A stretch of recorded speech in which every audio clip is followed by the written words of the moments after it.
Todos los comentarios, opiniones, posturas y anécdotas emitidas por los invitados son responsabilidad de ellos mismos y ajenas tanto a Javier Paniagua como al equipo de trabajo de este programa. Este es un programa de entretenimiento que tiene como único objetivo charlar sobre música, anécdotas e historias que puedan entretener, informar y en algunos casos inspirar a nuestra audiencia.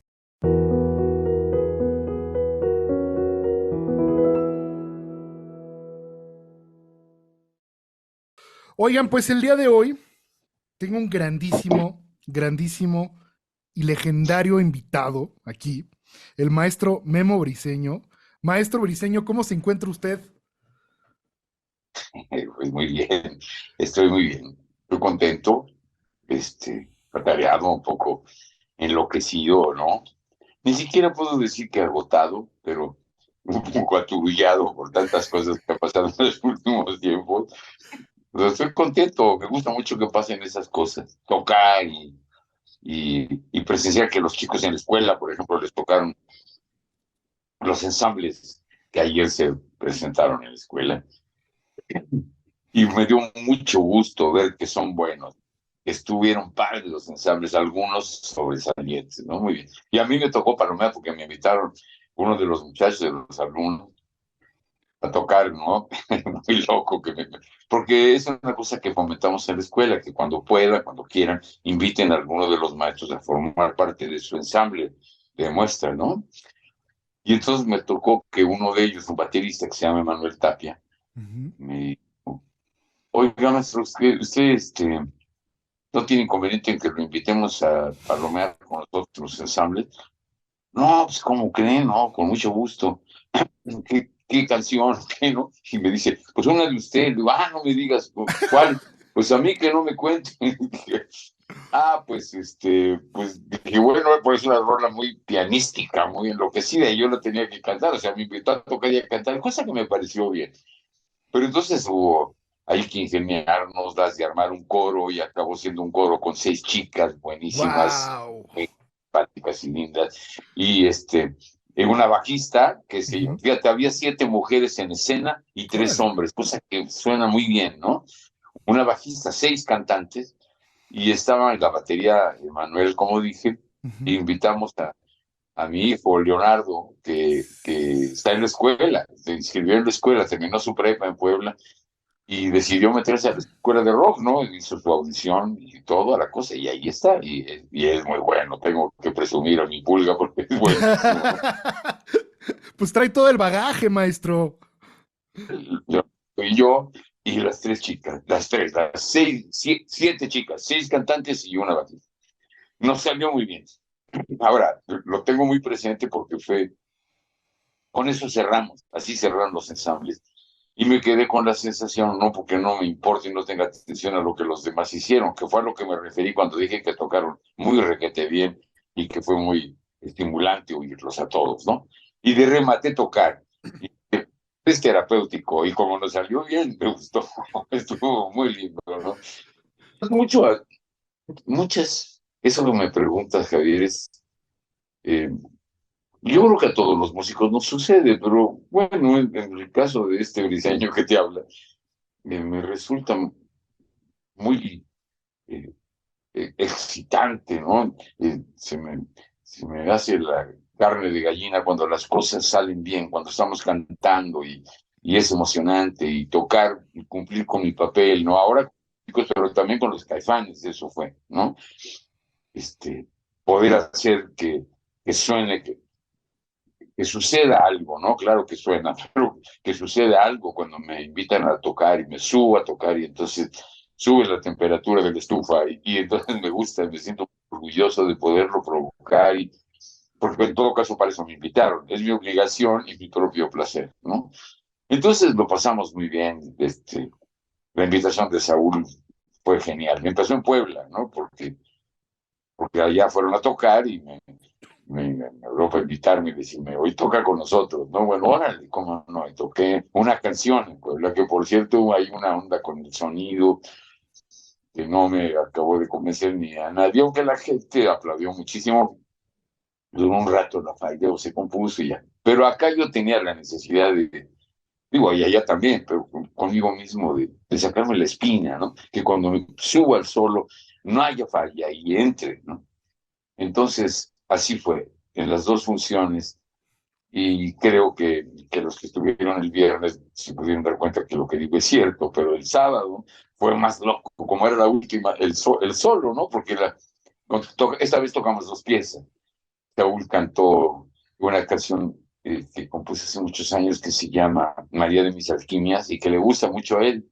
Y entonces, que por cierto tiene una versión en un disco que produjo Juanito Sosa, donde participa Eugenia y muchos artistas, Guillo Velázquez y Calamaro y el Alex Lora y Saúl, que canta, hay más artistas, Cecilia Toussaint también está, ahorita así al aire, los artistas que invitó, porque ese disco no lo hice yo, lo hizo Juan Sosa, Ujú. y se llama Caricia Urgente, y ahí Saúl interpreta a María de mis Alquimes, eso fue decisión de él y de Juanito Sosa, ¿no? Es su onda. Y luego, ahora Saúl me dice, y tocamos la María de mis Alquimes, ahora nunca la habíamos tocado juntos, ¿no? Entonces, lo empezamos acá en el Palacio de los Deportes el viernes. ¿Sabes qué fue muy lindo? Que la gente cuando la cantó Saúl, cuando la tocamos los dos, este, en lugar de sacar los viejos encendedores, prenden las luces de los celulares. Y entonces, en la primera fue buenísimo, pero a mí me preguntaron, ¿viste cómo prendió la gente de los celulares? Y dije, no, estaba yo tan atento al piano, porque o sea, él y yo solitos, y tiene sus delicadezas esa pieza, ¿no? Entonces no podría desviar mi atención de lo que estaba haciendo, y no me fijé tanto en el público, porque a veces me distrae, ¿no? Que gente que hace cosas locas y te está haciendo señas y en fin, ¿no? Pero en la segunda función sí volteé y los vi a todos prendidos y me parece que esa vez, por lo que me contaron los demás, fueron más personas las que lo prendieron o algo pasó porque estaba más prendido una galaxia de focos. Imagínate, había cerca de 20,000 personas ahí, ¿no? Se ve muy bonito, muy alucinante. Y luego, más cerca del final del concierto, me invitan a tocar la misma que viene viajando desde Puebla. Es más, desde hace años que toqué esa pieza que se llama No dejes que, Mm.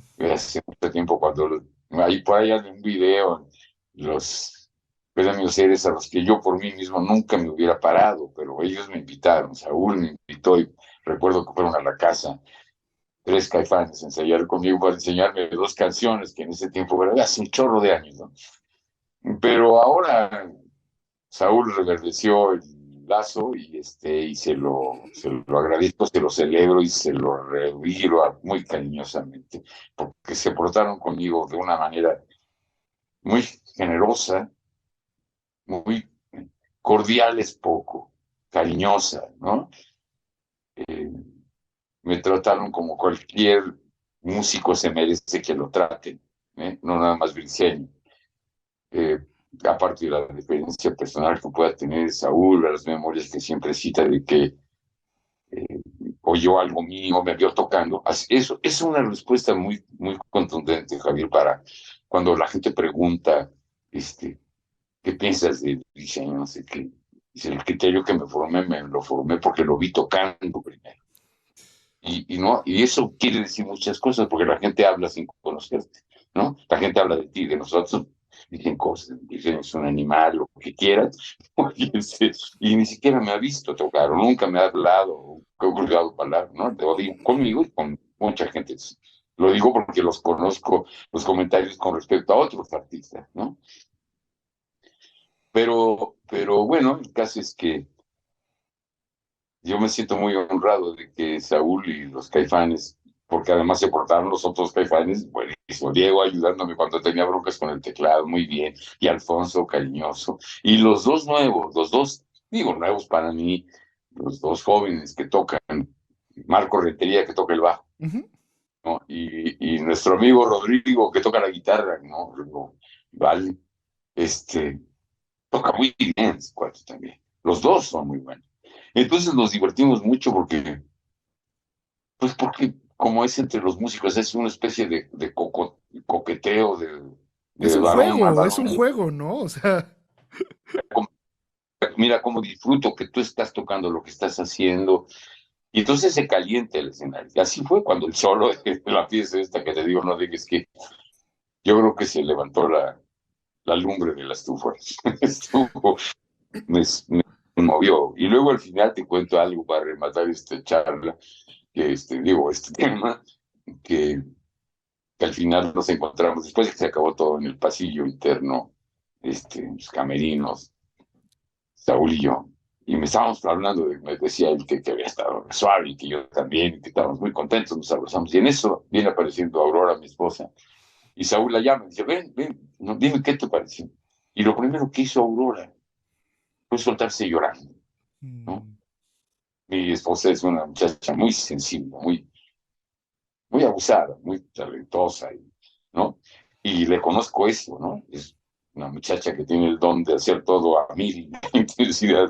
Entonces su emoción por lo que vio suceder era esa, así que nos hizo chillar a los dos otros, así que los tres abrazados terminamos muy contentos y me parece el mejor remate de un concierto, ¿no? Eso, abrazarnos cariñosísimos, prendidísimos, porque hicimos lo que teníamos que hacer. Y luego sigue ahora los ensambles. Además, fíjate que en medio de los conciertos con los Caifanes entre Puebla y el Palacio de los Deportes, toqué, tocamos el mentado Leonardo Briseño, o sea, mi hijo, y yo, en el Museo de los Ferrocarrileros, ahí en la villa, en Ujú. Basílica, juntito está, y el director es este compañero, este, Salvador Sarco, perdóname que me distraje un segundo, se me cruzó un letrero arriba en la pantalla, Nada se preocupe, que nada maestro. que ver, que algo que tengo que hacer. Bueno, pero la cuestión es que Salvador Sarco, que es un luchador laboral muy importante en nuestro país, y que cuando Cedillo vendió todos los trenes, él fue el último sobreviviente de la lucha sindical, ¿no? Él dirige ese museo con honra, ¿no? Y entre otras cosas que hacen, año con año celebran un encuentro de pulquerías, ¿no? Antes a la estación de tren venía el pulque del Estado de Hidalgo, ahora ya es otra cosa, pero las pulquerías, que son muchas, es que se juntan, creo que 25, un número más, no sé bien. He visto el letrero, pero no recuerdo la cifra exacta, pero es una cantidad parecida a lo que digo, que se reúnen y llevan sus joyas, de sus destilados, de sus jurados, ¿no? Su obra de las pulquerías, y la exponen y la gente degusta aquello y hay comida por ahí, por ejemplo, tacos de jabalí, ¿no? Muy loco. Wow. Pero entonces tocamos ahí, Leonardo y yo, que hemos hecho una pareja que llamamos Briseño al cuadrado, ¿no? Los dos. Ya llevamos un número de conciertos tocando así, primero no ni nombre le poníamos, porque como es lógico, tengo muchos años más que él en el asunto, entonces la gente se refiere a mí, pero me da mucho gusto decir que está para que sepan, y cuando lo ven tocar, entonces se dan cuenta por qué lo digo con mucho, no solamente con orgullo, sino con la obligación de abrir un espacio para que sepan que el que está ahí no está de relleno ni está ahí porque sea mi hijo, sino porque tengo la suerte de tener un hijo que toca así, y entonces lo invito. Tiene 18 años, por eso te digo que es muy atractivo, es muy chiquito, acaba de cumplir hasta hace un poco. Y entonces, bueno, nos tocamos los dos y lo hicimos muy bien con la ayuda de mi técnico de cabecera, que es un músico que tiene una banda, y se llama Octavio Victoria, su banda se llama Tordo, pero va conmigo siempre, siempre que puede, porque ahora con los Caifanes fue conmigo el viernes y el sábado se fue a un trabajo que haga con la mentada Talla Libertad, se fue Ujú. a, a Mérida.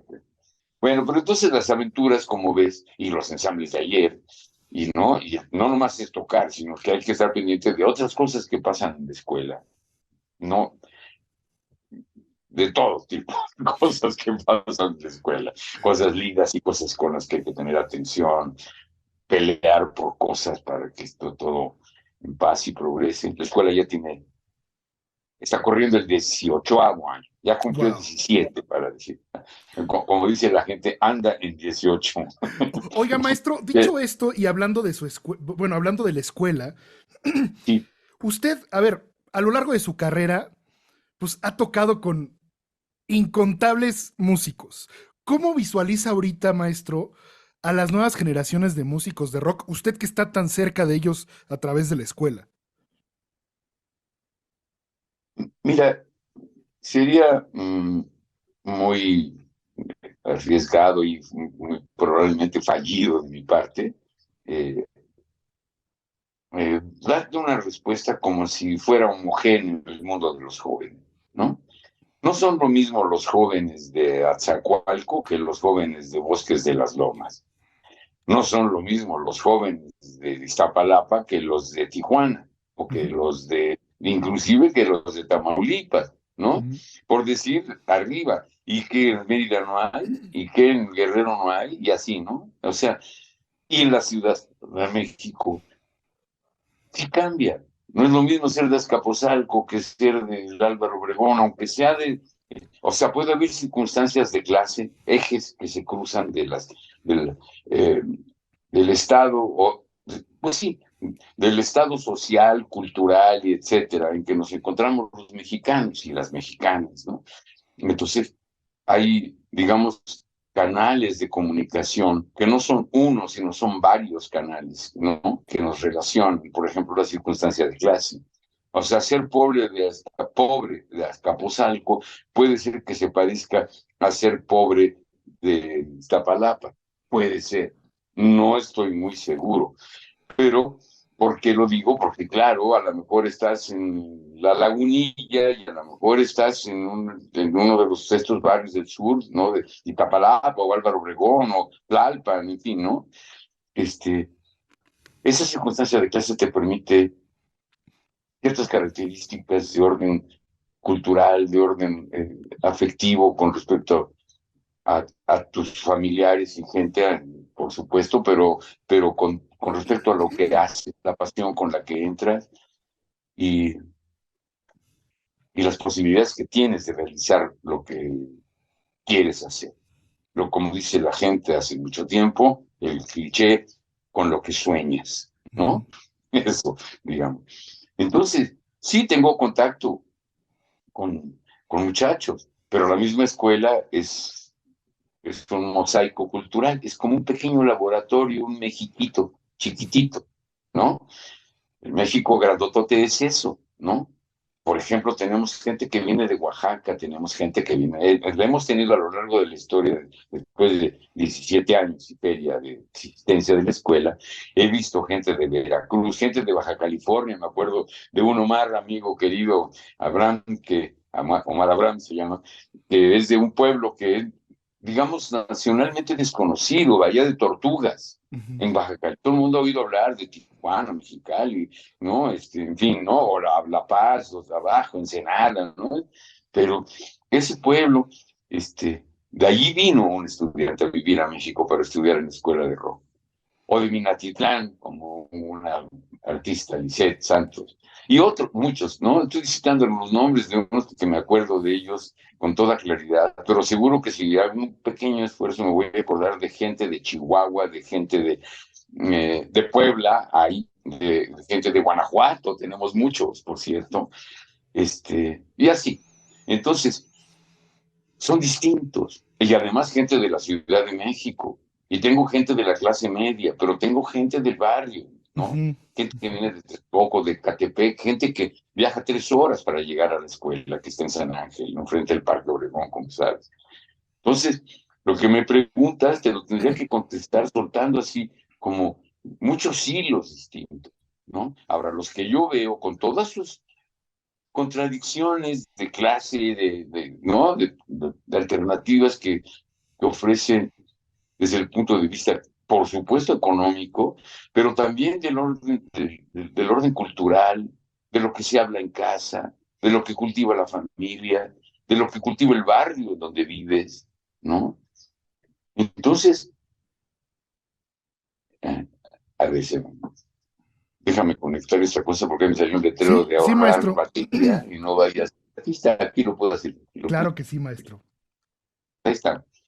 Bueno, entonces, fíjate, Javier, que esa pregunta es muy interesante, pero es una pregunta que tú y yo le estamos haciendo al país, digamos, ¿no? Y es Porque, compleja, es muy compleja la pregunta, yo sé. ¿cómo los ves, no?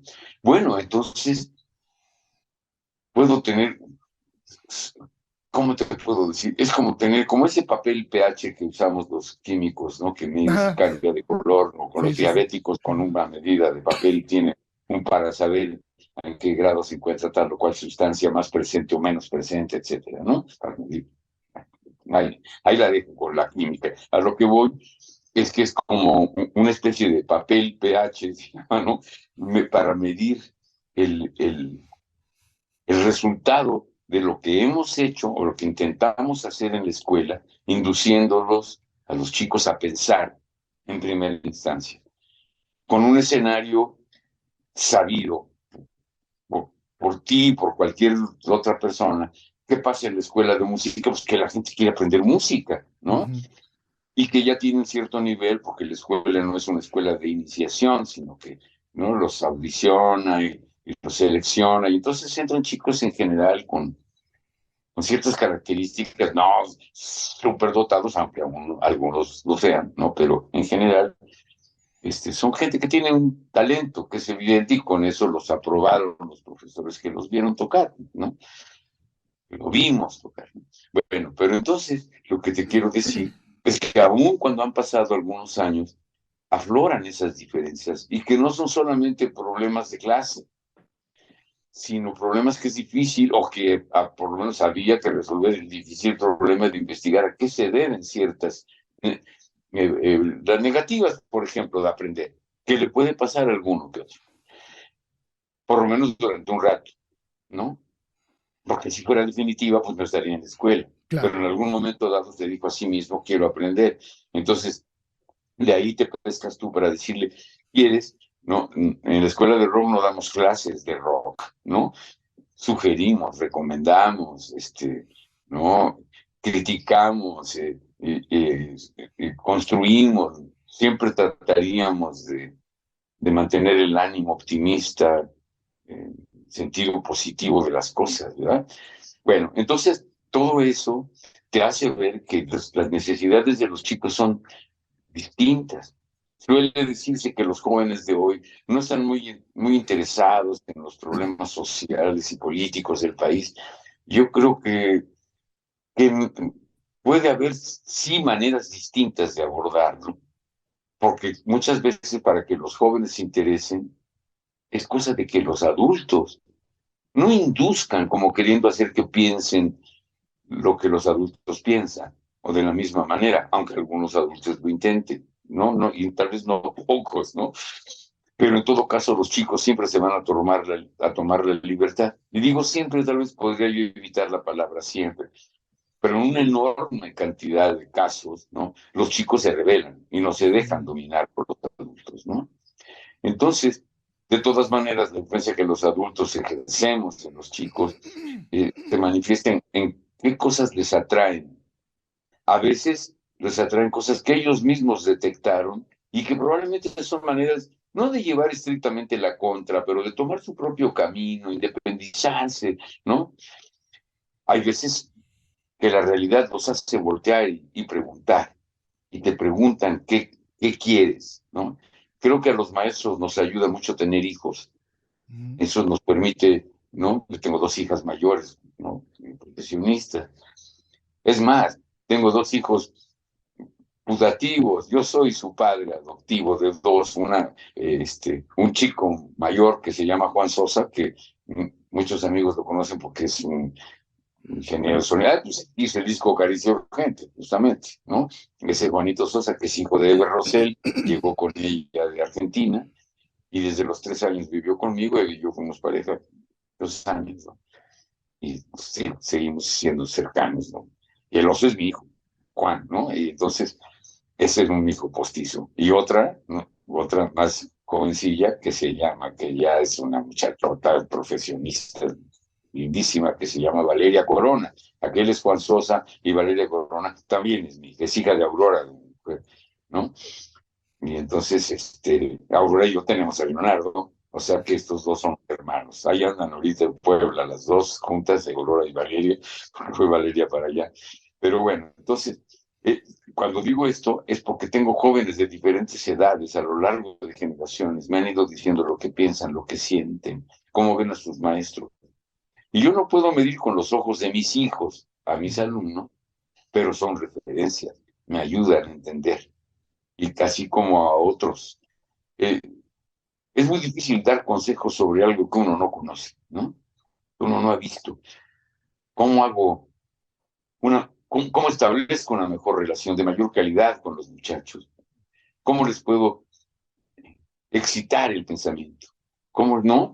¿Cómo puedo hacer que tengan la voluntad de crear, de inventar, de decir que sí puedo, que sí quiero, que sí necesito, que sí me gustaría, que sí voy contigo a esto, que sí voy al otro, que sí te doy la entrevista y sí te contesto, ¿no?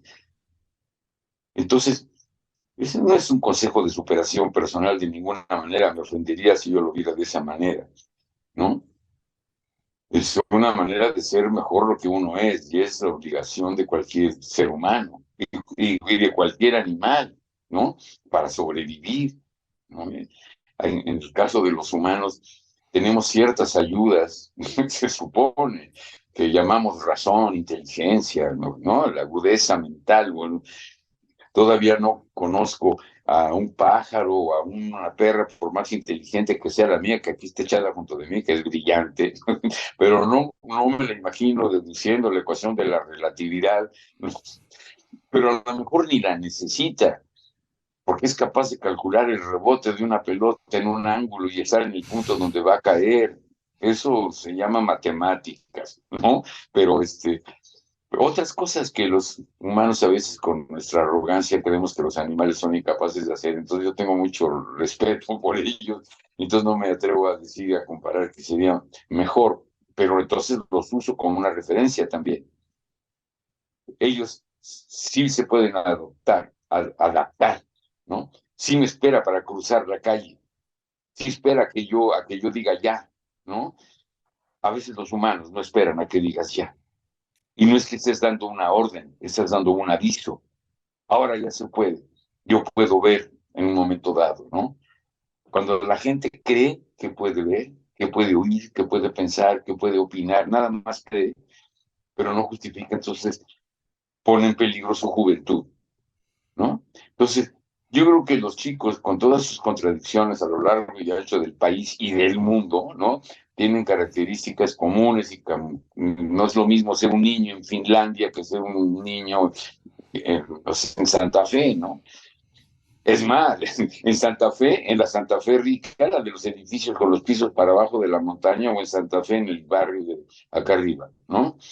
Todo eso, ¿no? Pero cuando digo todo eso, no debería eludir, y creo que los que nos oyen saben que ahí está, un montón de cosas que conforman el horizonte cultural de las personas. Entonces, los chicos, me parece, los jóvenes en general, las muchachas y los muchachos, están urgidos de saber qué pasa en México. Hay una gran cantidad de mentiras que están sucediendo todo el tiempo de parte de quienes han detentado el poder durante muchísimos años, ¿no? Sé que estamos viviendo de unos años, muy pocos años para acá, de 5 años para acá, un momento distinto en la política del país, ¿no? No es lo mismo, aunque lo quieran comparar, aunque hay muchos piedras comunes, casi inamovibles, y que la gente tiene que romper esas piedras, ¿no? Aunque hay alguna intención política o discursiva de decir que ya se están rompiendo las piedras, hay cosas que son evidentes que ahí están. Hay algunas que el poder critica con toda razón, como lo del asunto de la Suprema Corte de Justicia, el aparato judicial mexicano. No conozco un mexicano que confíe en él, un mexicano con los pies en la tierra, que viva normalmente, ¿no? Cualquier joven está en peligro de caer en un juzgado porque tiene unas barbas como las tuyas, o porque toca rock and roll como yo, o porque, no sé, no, los jóvenes son una amenaza para el poder establecido y tiene sus mecanismos. Lo primero es el primer policía que te apaña y así, subiendo de nivel. Los he visto en mi casa cuando se metió, todavía no sé quién se metió a mi casa y se robó mis teclados. Le quitaron el caballo al llanero solitario hace muchos años ya. Eso fue cuando Cuauhtémoc Cárdenas acababa de ganar la jefatura de gobierno, ¿no? Distrito Federal. Era el Yo lo DF en llamo ese así. entonces, ¿no? Ajá. A mi casa se robaron todo eso. ¿Y por qué nomás se robaron eso? Se pueden haber llevado la televisión y la licuadora, ¿no? No, se llevaron eso y los discos y me dieron la torre con cosas que no recuperaré nunca. Me fueron a callar la boca porque yo estaba muy metido en cosas en las que mi corazón y mi criterio siguen metidos, pero para que yo lleve mi persona necesito ser tratado con justicia, ¿no? Y eso ha hecho que yo esté otra vez en mi plan de francotirador y sigo pensando lo mismo que pensaba yo en el año del 93 y el 94 y en el 90 y en el 65 y en lo que me digas. Hace muchos años que estoy metido en eso y eso me hace desconfiable para la gente del poder y sus instrumentos del poder político más perverso, más derechista, eso, ¿no? Por eso uno se pierde. Imagínate si yo iba a recibir con gusto respaldo de los gobiernos de, por ejemplo, desde Salinas de Gortari, para que el que me diga, allí empezó la debacle, no que yo recibiera respaldo del gobierno desde el de la Madrid, ahora que me acuerdo. Es más, de allí empezó. Empezó que una cosa en la que yo mucho no tengo de presencia en los medios oficiales, en los medios del gobierno, y mucho menos en Televisa y las otras. Entonces mi vida ha sido a través de conciertos, las calles, alguna que otra fábrica, cuando se ofrece cosas campo, porque fui a tocar a los pueblos en los que fui invitado a hacerlo, o que siga siendo invitado a hacerlo en sus momentos en que los rebeldes solicitan presencias, ¿no? Los rebeldes que mueven el país hacia el lado donde debería ir, ¿no? Y muchas cosas. Con los tiempos en que estaba yo muy cerca del alzamiento, no del alzamiento, del movimiento zapatista y lo que yo tenía que ver eh, con el encauzamiento de las mejores razones del movimiento social mexicano. Y eso pues, provocó que se metieran a mi casa, porque por eso digo que se robaron solamente el caballo del vaquero, ¿me entiendes? ¿No? No era negocio. O sea, podríamos Entonces, decir que usted se sintió, o sea, usted fue censurado, básicamente, musicalmente hablando. sí, de maneras así, como dije, eso es una manera de callarme el hocico, Ujú. ¿no? ¿Cómo no? En el piano. Pero, pero fue muy lindo porque, bueno, no muy lindo cuando lo robaran, sino que yo una carta en la jornada, ¿no? En el correo ilustrado, pidiéndoles a los músicos que si les llegaban a ofrecer mis instrumentos, que tenían sus peculiaridades, me avisaran. Y lo que inmediatamente pasó es que muchos músicos, amigos, empezaron a llamar para ofrecerme cosas, para que no me quedara sin tocar. Mm. Me regalaron cosas, Gabriel bocinas, equipo, otro cuate me prestó un piano igual al que me robaron, Jaime de la Parra, ¿no? Y un teclado, me acuerdo tanto de eso, porque fíjate que me lo mandó con un amigo del que, ¿cómo te vas a quedar sin piano? Y me lo mandó, ¿no? Lo que adoro por eso, ¿no? Pero luego, no sé cuánto tiempo después, pero yo creo que deben haber sido como 2 meses, algo así. Me llama otra vez y me dice, ¿te acuerdas de Lalo, el cuate que te llevó el piano que te presté? Pues dice que están vendiendo en Meave, en el edificio ese azul que está en Meave, ya saben, en el viejo San Juan de Letrán, ¿no? O Ujú. sea, el eje y la calle de Meave, un emporio de Fayuca que hay ahí, y que ahí vendían pianos. Porque dijo unos pianos como los de Briceño, o serán los de él. Y entonces ahí me sirvió la llamada que recibí, una de las llamadas que recibí cuando escribí en la jornada esto que te conté, de que, ¿no? Diciendo que me habían llevado mis pianos y que por favor me avisaran si los llegaban a vender. Una de las personas que llamó fue el ingeniero Cuauhtémoc Cárdenas, que acababa de tomar posesión. Y que me dijo, acabamos de tomar posesión y me da mucha vergüenza, acaba de pasar esto, ¿cómo te podemos ayudar? Y me ayudó de muchas maneras después, con el tiempo, en, eh, era el jefe de gobierno, que tuvo la posibilidad de ayudarme a producir unos discos. Dije, ¿cómo recupero lo que perdí? ¿No? Porque así recuperé 3 de los 4 pianos que me robaron. Wow. No, ¿cómo fue? ¿Tres? No, dos. A ver, me robaron, ya ni me acuerdo. Me robaron un Kurzweil que nunca recuperé.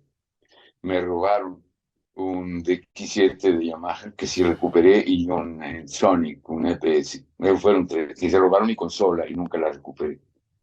Y se robaron discos que eran cosas de coleccionista que nunca en mi vida recuperaré, ¿no? Pero, pero como dije, yo tengo la sensación de que fue el poder que se metió, Ujú. diría yo, gobernación de esa época, o que no tengo pruebas para comprobarlo, pero lo que sí tengo pruebas es que yo estuve insistiendo con los policías que llegaron a mi casa a hacer las investigaciones gracias a que Cárdenas me ofreció ayuda. Ujú. Entonces vinieron y fue así como de película, como de que los polvitos plateados para las huellas digitales y un montón de cosas y yo nomás, no, el primer sospechoso ante la policía, esos los que me visitaron, son los judiciales, ¿no? Y el primer sospechoso era yo y el segundo era el ingeniero Cárdenas. En serio, ellos estaban pensando que yo era un oportunista que me iba a hacer de unos pianos aprovechando que tenía una amistad con Cuauhtémoc Cárdenas, que mucha cercanía no tengo ni he tenido con él, pero en los momentos en que era aquel personaje respetado por la izquierda, yo era uno de los que respetaban la posibilidad de que él fuera presidente de la República con los tiempos del alzamiento. Y luego él caminó hacia otros lados con los años. Igual yo el agradecimiento lo sostengo, ¿no? Y ya no comparto ciertas cosas, ¿no? De orden político.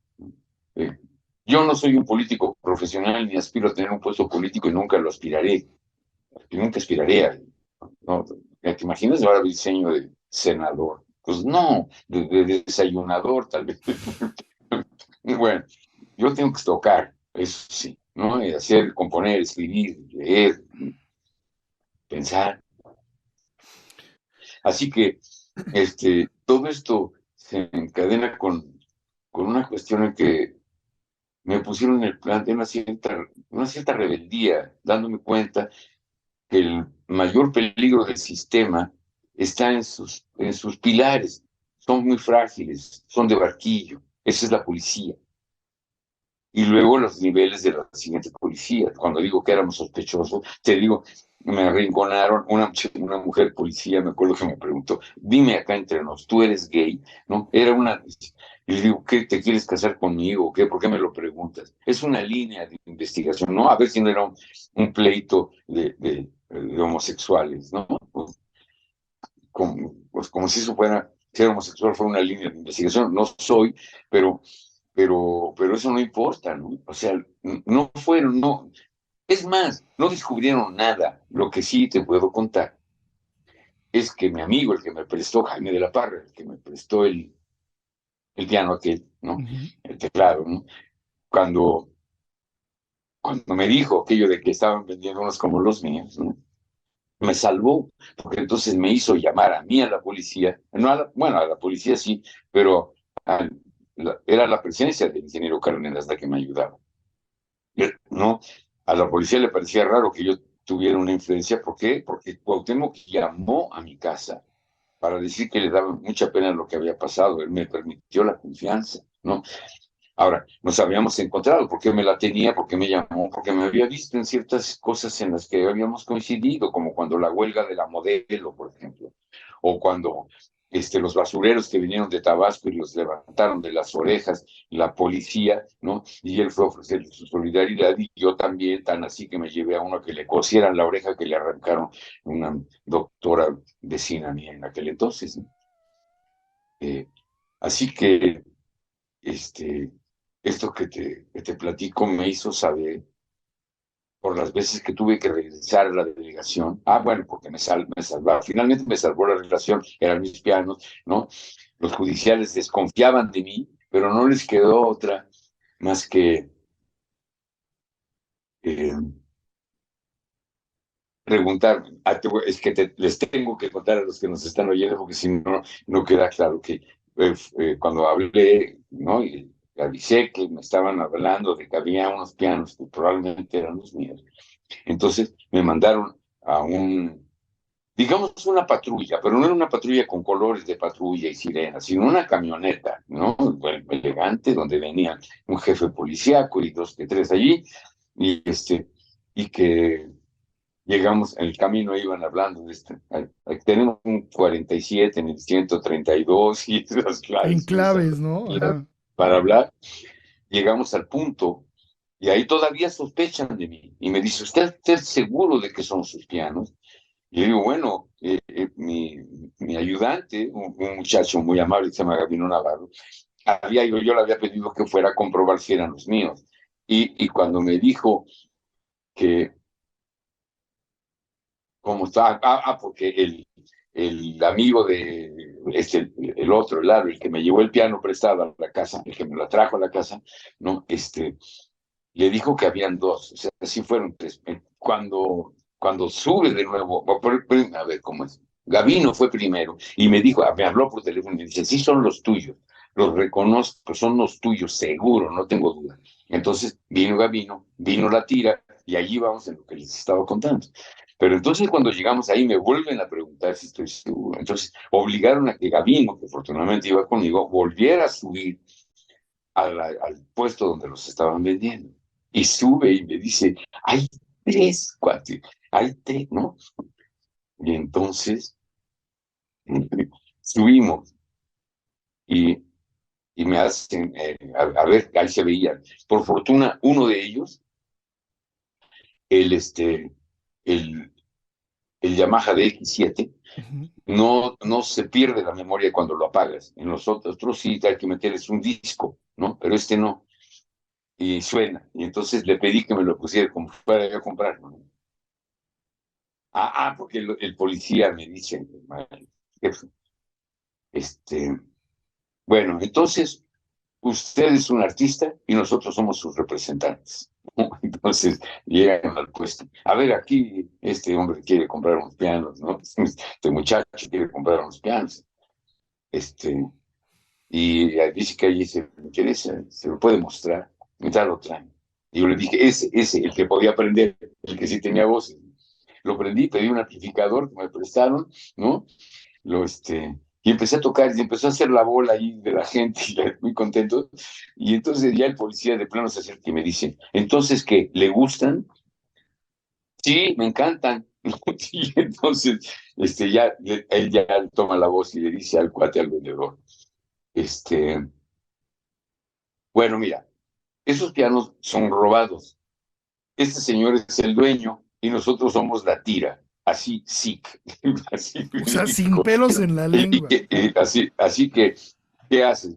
¿Colaboras con nosotros o incendiamos el lugar porque lo tenemos rodeado? Previamente me había dicho, si hay bronca porque son bravos estas personas, se repliegan a la pared de usted y su ayudante. Bueno, pues, órale, ¿no? Y total que ahí los tienes cargando al vendedor y los policías, ayudantes y todos mis pianos como tamemes y llegamos a la delegación Álvaro Obregón, al Tizapán, y arriba cerca del periférico. Porque todo esto era en la casa en Chimalistac, ¿no? Ahora estoy en otro lado, pero en este momento estoy en Chimalistac.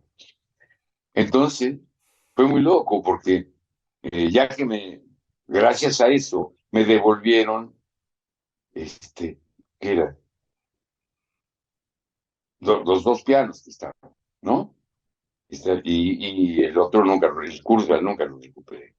Y lo que ya dije, como te conté al principio. Bueno, pero entonces, yo quiero saber quién se metió a mi casa.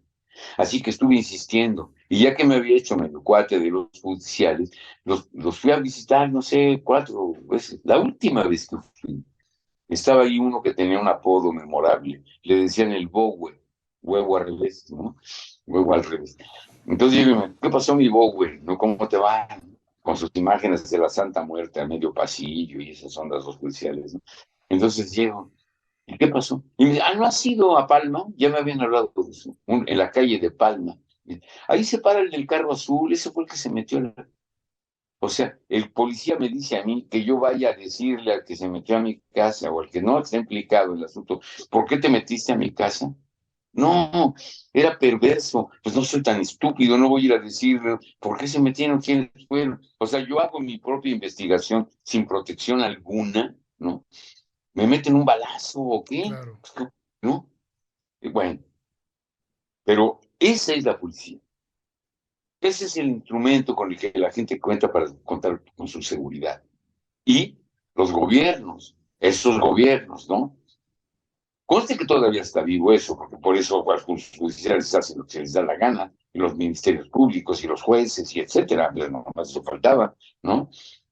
Entonces, aunque haya intentos de arreglar y de hacer, pues hay algo en el corazón del poder que está podrido. De eso tienen que estar conscientes los jóvenes. Y tienen que estar convencidos de que pueden organizarse para tratar de librarse, de esquivarlo y, si se puede, transformarlo, ¿no? Reformarlo, revolucionarlo, diría mejor, ¿no? Eso no lo van a hacer solos los muchachos, lo tienen que hacer con otros muchachos, con los muchachos que no tienen nada que perder para hacerlo. Claro. Trabajadores, con los campesinos, con la gente que vive su trabajo, con la parte más avanzada de la clase media que le quiere entrar también. Y si hubiera alguien que tiene mucha lana y le quiere entrar, si es porque quiere ayudar para que pase lo que tiene que pasar, entonces vamos a estar de acuerdo con que le pase a lo barrido, ¿no? Entonces, ¿cómo veo a los muchachos? Los veo necesitados de construirse otro mundo, un mundo en el que puedan ser escuchados, respetados, donde pueda haber justicia, donde pueda haber verdadera libertad, donde pueda haber democracia, donde pueda haber trabajo, donde pueda haber información. Eso. Oiga, maestro, ahora, yendo a la parte de la música, ¿cómo empieza usted en la música? ¿Hubo algún antecedente en su familia? ¿Y cómo se va desarrollando? Porque hay un punto en su vida en donde estudia ingeniería química y me interesa también llegar a esa parte. Pero vamos a los inicios, por favor. Sí, sí, yo nací en una casa donde se cultivan las artes desde que Dios amanece, ¿Nació ¿no? usted en la Ciudad Siempre de sonó México, maestro? Yo nací en la Ciudad Ok. de México, sí, y mi papá vino de San Cristóbal de las Casas, Ok. ¿no? A estudiar al poli. Él fue el que se enredó con mi mamá y de ahí vengo yo. Y usted salió de Mi la papá UNAM, tocaba la ¿no? guitarra. ¿Cómo? Y usted salió de la UNAM.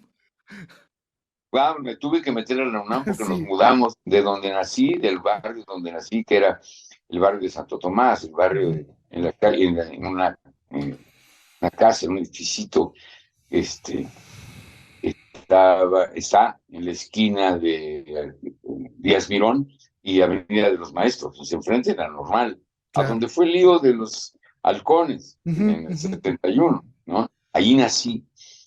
Y mi papá estudiaba en el Poli, y por eso se vinculó con... Estaba el Poli, Santo Tomás, ahí está, no estaba, Claro, ahí está, ¿no? claro. Y, y mi mamá rentaba eh, alguna habitación, dos, no sé cuánto, yo no había nacido, por supuesto, ¿no? Y entonces algunos amigos, paisanos de mi papá, le rentaron a mi mamá y llevaron a mi mamá y se conocieron y acabaron enamorándose y yo tuve la fortuna de, de nacer de gente que se quería y que me supo querer, ¿no? Y entonces mi papá tocaba la guitarra, Ujú. lindo, y cantaba también. Y mi mamá tocaba el piano de pelos. Contaba mi papá que se había enamorado de mi mamá oyéndola tocar el piano, Wow. ¿no? A veces cantaban los dos a primera y segunda. Mi mamá me parece que debió, no lo hizo y ni modo. Yo algún tiempo ya yo crecido como a los, qué sería, a partir de los 19 años, siempre fue muy cariñosa mi mamá conmigo y yo era un hijo de ella, entonces era recíproco el amor. Pero como a partir de los 19 años me hice más amigo de ella, por la música, Ujú. ¿no? Porque yo de chico, los oía, por eso me preguntaba, es que si la familia, pues sí, la familia sí eso. Pero, pero empecé a estudiar el piano porque la familia me indujo con todo tino a tocar el piano, dado que había un piano en mi casa, ¿no? Este, y me pusieron una maestra que se llamó Magdalena Mariscal, así que empecé a estudiar el piano a los 8 años, pero ya de chiquillo, más chiquitito, tenía cierta facilidad para sacar melodías de a dedito en mi piano, y eso me lo celebraban mucho en mi casa, y por eso me buscaron una maestra, porque pensaban que tenía cierto Facilidad, talento. ¿no? Ujú. Eso me lo contaron mis mayores, que desde los 3 años daba yo muestras de poder hacer algo que tenía sentido en el Ujú. teclado, en el piano, ¿no? Cuando uno se para, y me acuerdo mucho de tener el teclado casi a la altura de los ojos porque estás chiquito, ¿no? Te tenía que subir y cargarte a las piernas y hacer tus cosas. Bueno, entonces así empezó todo eso. Cuando cumplí, yo creo que bueno, cuando cumplí 8 años empecé a estudiar Bach y Schumann y Ujú. ejercicios y es lejano y el Cherny, me acuerdo de esas cosas, ¿no? Entonces, así llegué hasta bueno, empecé a oír música de rock por ahí, por esas edades, porque las hermanas mayores de cuates de mi edad, yo tenía dos amigos que tenían mi misma edad, y ellos tenían a su vez hermanas mayores, pero jovencísimas. Mi hermana Ok. mayor me llevaba 16 años, mi hermana, No, si era ¿sí? una distancia grande. Pero ya eran muy distintos sus gustos, pero las Ujú. escuinclas que eran amigas, hermanas de mis amigos, tenían 12. ¿Entiendes? Digo, 12 allí en el tiempo que estoy, 12, 13, Ujú. 14, cuando yo tenía 8, 9, ¿no? Entonces eran las que iban a las fiestas. Y allí descubrieron la música del rock and roll, famoso, el rock and roll. Y entonces alguno de ellos, me preguntó, ¿viste esta música? Entonces ellos me dijeron en qué estación había. Empecé a poner, empecé a oír. Así descubrí, Elvis estaba prohibido en México. Ok. La cosa reaccionaria de los medios lo había prohibido inventándole una mentira, que había dicho que prefería besar a tres negras antes que a una mexicana. Recuerdo que leí en alguna nota que algún día que se lo contaron a Elvis, que eso habían dicho, pensó que era la cosa más estrafalaria que le podían haber imputado, que nunca podía haber dicho eso, ¿no? Porque además de todo, él es un cuate criado en el ambiente de los negros, Por en ese pueblo supuesto. donde nació Tupelo, Mississippi, imagínate, y por eso canta lo que canta, ¿no? Bueno, pero entonces, Elvis prohibido, pero había cosas que se le colaban en el radio comercial mexicano, Little Richard, por ejemplo, Ujú. o Jerry, o Chuck Berry, ¿no? Y oía esos pianos, y me daban muchas ganas de ver qué era, porque yo tocaba algún preludio de bajo, cosas de Schumann, como te digo, y que me gustaba, y es más, hasta la fecha me gusta mucho la música clásica, Ujú. la política, ¿no? Pero, pero a mí me llamó la atención el boogie. Descubrí el blues a lo largo de los años y me di cuenta que ese piano a mí me mueve y yo soy eso. Y así empezó, pero lo vas descubriendo, no es así súbitamente que ya eres no sé qué, lo vas descubriendo poco a poco. Así que cuando tenía 14 años, entré al primer año de preparatoria. Es más, ahorita me acordé de algo. Cuando tenía, yo creo que 13, Ujú. si no es que 12, yo creo que 12, fuimos con un viaje en el segundo de secundaria a Los Ángeles, Ok. California, ¿no? No nomás a Los Ángeles, San Diego, ese cacho de California, no más al norte, no a San Francisco y eso, sino es Los Ángeles, San Diego y todo eso, porque era Disneylandia, estábamos chicos, era un viaje que la maestra de inglés organizó en la secundaria 13, donde yo estudiaba. Ok. Y recuerdo mucho que en el camino, claro, yo estaba en segundo, uno de los que estaba en tercero, cantó una canción de Elvis que se llama A Big Hunk of Love, un gran Ujú. pedazo de I got a wishbone in my pocket, I got a rat around my wrist, esa onda. Y yo dije, ¿qué onda con este cuate? Qué bien que se sabe esa rola, porque yo tenía un instinto despierto para eso. Finalmente, si te lo digo, es el blues, Ujú. pero yo no sabía qué era, ¿no? Y aunque ya compuesto en esos tiempos por autores agudos, inteligentes, bromistas como los Leiber and Stoller que componen esas rolas, ¿no? Había otros, ¿no? Pero esos eran buenísimos. Y un intérprete como Elvis no es cualquier cosa, no nada más por famoso, por el intérprete, porque las canta muy lindo, muy loco, muy joven, tenía 17, 18 años, bravísimo. Y los músicos que lo acompañan, el que toca esa rola que se llama Big Hunk of Love, un disco, si alguien que no soy le interesa el rock and roll, busque Big Hunk of Love con Elvis y van a oír el piano de Floyd Kramer tocando, ¿no? Yo cuando oí ese piano, suena como si alguien estuviera tocando con un martillo los acordes, con algo poderoso, como eso, como cuando se quiebra un árbol con un rayo, algo potente, ¿no? No fresa como Leiber, ¿cómo se llamaba? Ferrante y Teichera eran unos pianistas fresas que tocaban a dos pianos, ¿no? Ya dije que me gusta la música clásica, pero no me gusta la música fresa comercial que hacen así, Liberace y las otras, ¿no? Bueno, pero, pero el piano rock and rollero, el piano de boogie, me prendió desde niño. Me dieron ganas de aprenderlo. ¿Sí? Ayer toqué un boogie con mis alumnos en la escuela. De ahí vengo desde entonces, ¿no? Entonces, bueno, allí me empecé a meter. Pero fíjate lo que sucedió. Cuando entré a la prepa, te dije que entré de 14 años a la prepa. En la prepa 5, allí fui, en Guapa.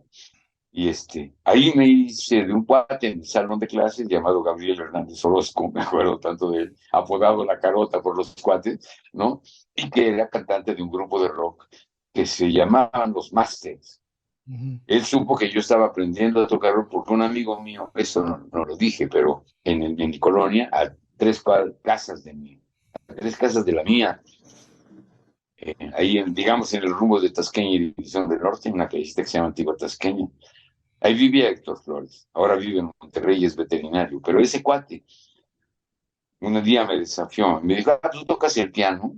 Mira, y me puso un disco de Elvis, los Ok. discos de King Creole y esas ondas, ¿no? Y fue la primera vez que vi un disco de Elvis, de bulto, ¿no? Solamente había oído hablar de ella y las hermanas que tenían 15 que por eso conocía las rolas, algunas, ¿no? Entonces, ese cuate me dijo, sí, tú tocas, a ver, ¿puedes tocar esto? Y entonces ese desafío me lo tomé muy en serio porque me gustaba lo que me proponían. Es más, este mismo cuate Héctor, junto con su hermano Sergio, fueron en un plan de intercambio a California en esos tiempos. Estuvieron creo que un año allá o algo así. Y cuando regresaron, habían aprendido allá algo de piano de boogie porque los muchachos de la casa donde fueron lo tocaban. Así que Héctor vino y Sergio también, pero sobre todo Héctor me enseñaron a tocar algunos principios básicos del piano de boogie, ¿no? Del piano del blues. Principios muy poquitos que uno tiene que desarrollar y que luego va aprendiendo oyendo a los Ujú. músicos que los tocan, ¿no? Así fue pasando el tiempo y quiero abreviar para no alargarme mucho en esa historia, ¿no?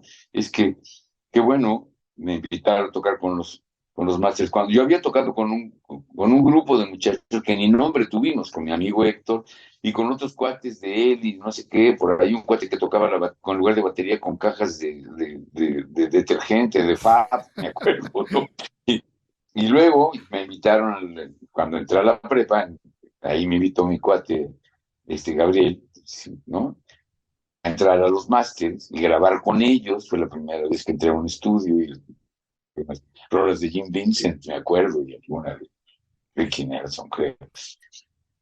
Y ahí empezó, y empecé a relacionarlos. Ahí, el bajista, el cantante también de los másteres, uno de ellos, que eran dos, que no era Gabriel, otro se llama Miguel.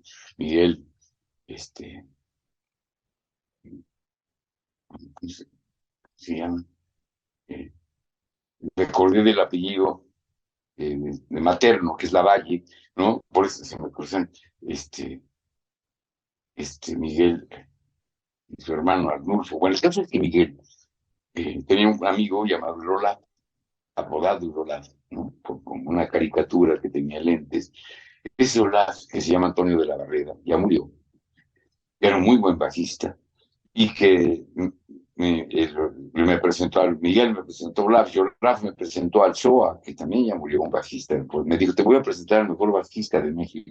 Me presentó al Shoah, y ahí junto con el Shoah conocí a Fito de la Parra, que es mi amigo hasta la fecha y que vive en California y que es el baterista histórico del Clan Hit, ¿no? Un cuate con una experiencia de los que se fueron para allá y la hizo Y una triunfador. leyenda, Fito de Tocó en la Parra, Woodstock, ¿no?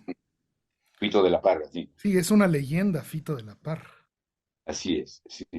Ese Fito me salvó cuando yo estaba en Estados Unidos tocando y ya estaba yo harto de mi banda, ¿no? De veras, ¿no? Del manejo, de la banda, ya. Y le hablé a Fito, sálvame, ven por mí, ¿no? Y fue por mí a la casa y me llevó a la suya y me tuvo escondido como 5 días hasta que recibí de mi papá un giro que le mandé pedir, mándame papá, por favor, mi papá me habló, me dio un toro durante no sé cuánto tiempo el teléfono, como una hora, me estuvo oyendo al viejo, diciéndome que por menso que había pasado, que él me lo había advertido, que tal, no sé si una hora, pero media hora fácil, si no es que más. Y Ok. Espíritu me salvó. Y entonces, cuando llegó, que me avisó el bajista, que se llama José Luis Ramírez, ¿no? Me habló y me dijo, ya llegó tu giro, el Western Union famoso, y entonces fui, mandé a volar mi membresía de la Cosa Nostra, se les acabó, compañeros, me voy a México, decidieron que se vengan todos conmigo, qué bueno, pero ya cuando llegamos aquí, yo ya no estaba en la Cosa Nostra, yo ya estaba en lo mío, y ahí empecé a hacer el proyecto que hasta ahora defiendo, ¿no? Hacer mi propia música, hacer mis propias cosas, tocar con quien a mí me dé la gana, ¿no? Con el grupo ya que encabezan otros criterios y otras cosas, no porque no esté dispuesta a oír otros criterios, sino porque difiero de esos criterios, ¿no? Que en Y esos años, maestro, era Briseño y el Séptimo Aire, ¿no? eso fue después. ¿Fue Eso cuando después? estoy diciendo lo que te conté, bueno, el diseño y el séptimo arte fue cuando yo ya estaba súper independizado. Ok. Primero fui yo solito, que tocando en las librerías, en el Ágora, Uy, en el Ágora. también Ajá, la Gandhi toqué una vez, pero en las facultades, en muchas ujú, facultades de la universidad, de la UNAM, de mi escuela, toqué solo. ujú. Y luego hice un trío, Diseño, Carrasco y Flores. Y Ok. luego fue cuarteto, Ajá. Diseño, Eve, Carrasco y Flores. Y después, un día que Carrasco y Flores traicionaron a la causa de fea manera, ¿no? Me dejaron colgando pretendiendo dañarme porque yo tenía un concierto en Toluca, pero fui prevenido por un pajarito maravilloso que me lo contó. Y entonces me fui a buscar un bajista que yo había visto tocar gracias a Oscar Sarkis, ¿no? Y le hablé y me llevó a ver al mentado Sabo Romo, que tenía 21 años en ese momento, y entonces se vino a tocar conmigo, tocamos en Toluca, ¿no? Me salvó el ánimo estar allí porque a Sabo se le olvidó todo y el piano no servía, no prendía, y entonces tuve que tocar la guitarra, trasplantar todas mis canciones a la guitarra. No sé cómo le hice, ahorita si me pasara no lo podría hacer, pero salimos triunfantes de eso y eso me dio una piel más dura. Me di cuenta que era la primera vez que tocaba ante 4,000 personas en una plaza pública, con los pelos parados. Esto podía haber sido que nos podían linchar, ¿no? O no sé No, qué, no, ¿no? no. No Sí. sé, no pasó, no pasó. La raza nos agarró la onda, lo disfrutó, salí vivo. Al poco tiempo fuimos por Juan Carlos Novelo, Ujú. un compañero que ya falleció, baterista, que llegó a tocar con muchas gentes conocidas, ¿no? Pero Sí. el baterista oficial.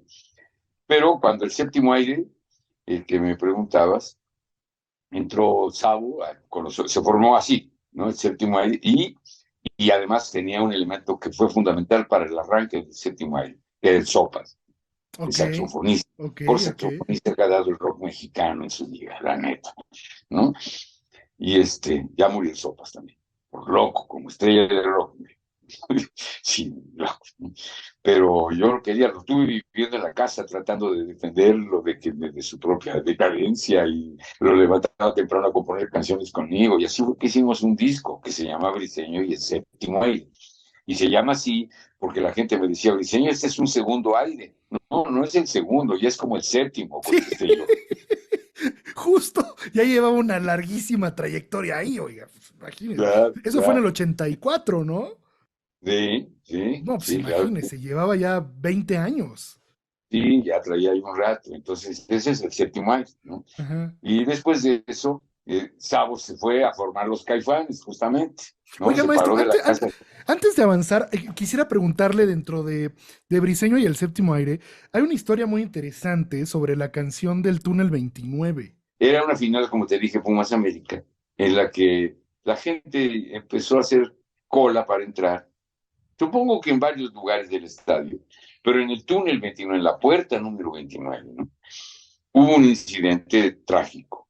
Eh, la gente es muy loca, ¿no?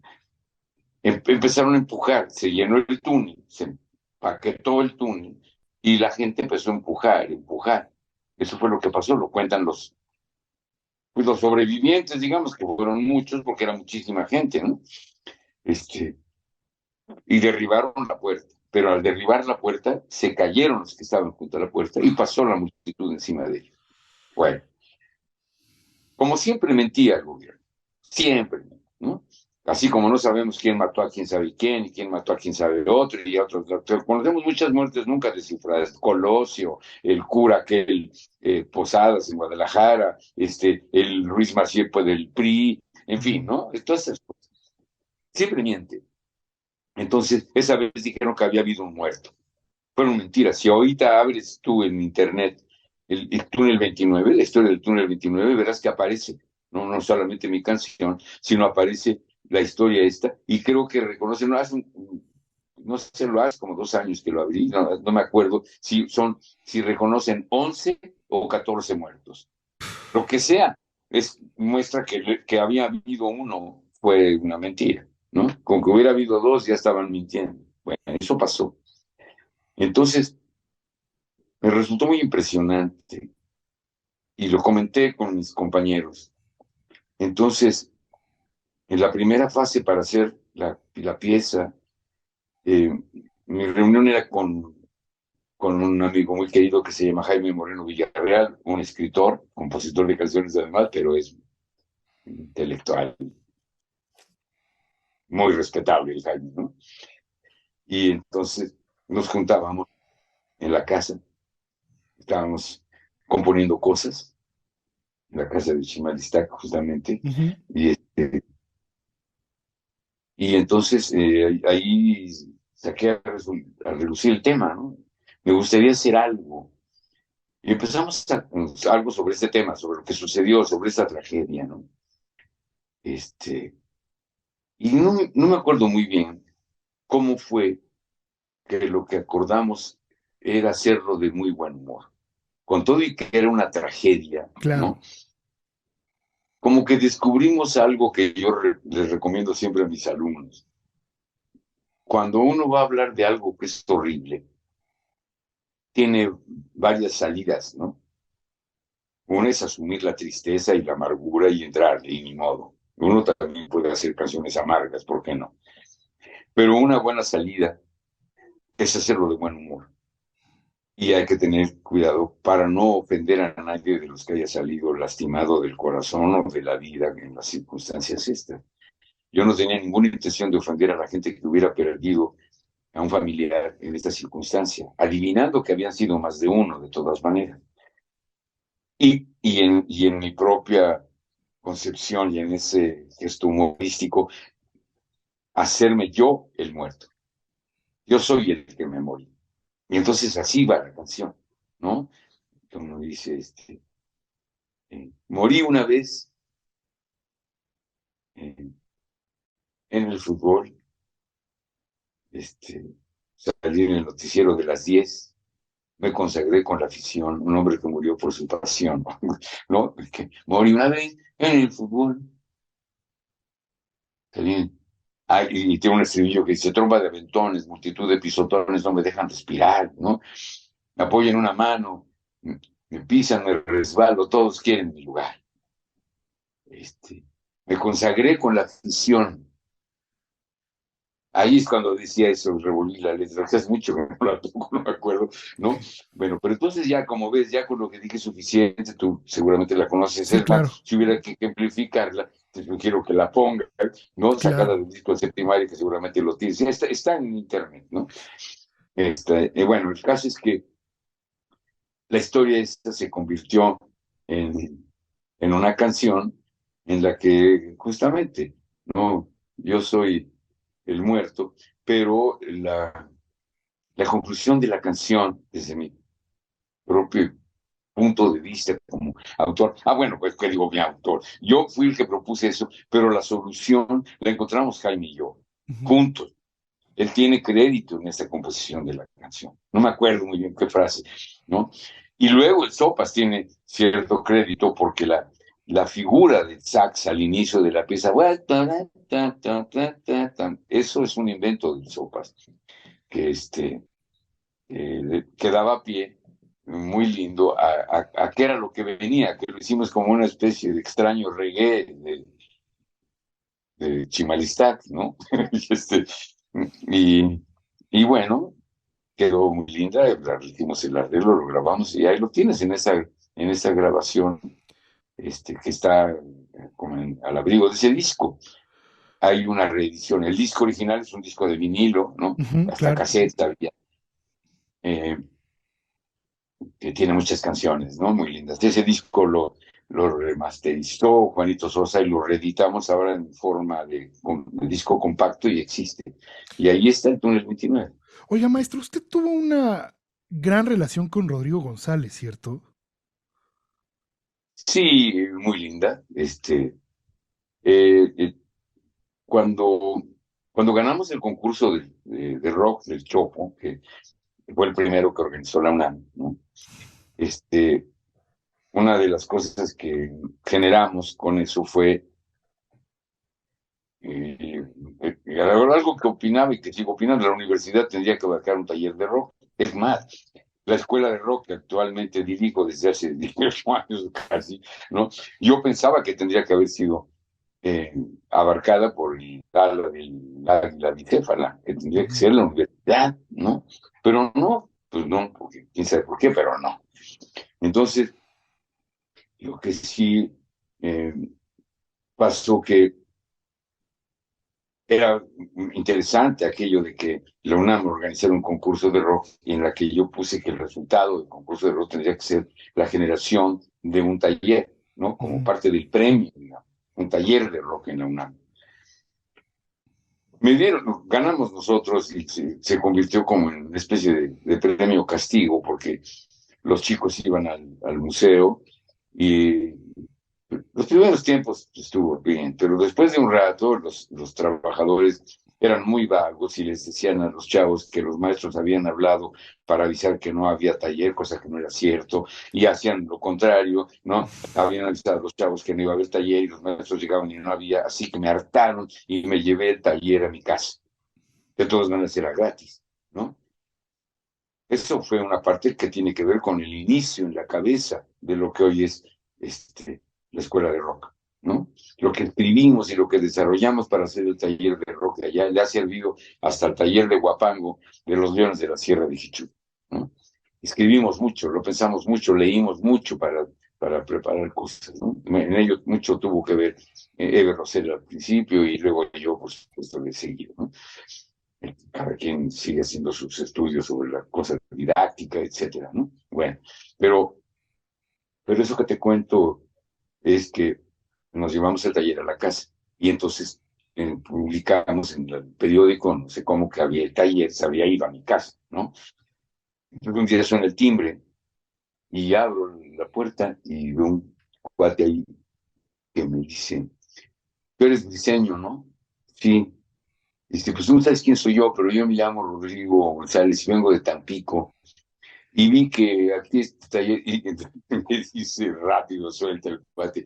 Bueno, ¿me vas a dejar entrar a tu casa o no, cabrón? Entonces, claro que sí. Y entonces me cayó muy bien y lo hice pasar, por supuesto. Traía un libro de Baudelaire bajo el brazo, el cuate, muy loco, Ok. ¿no?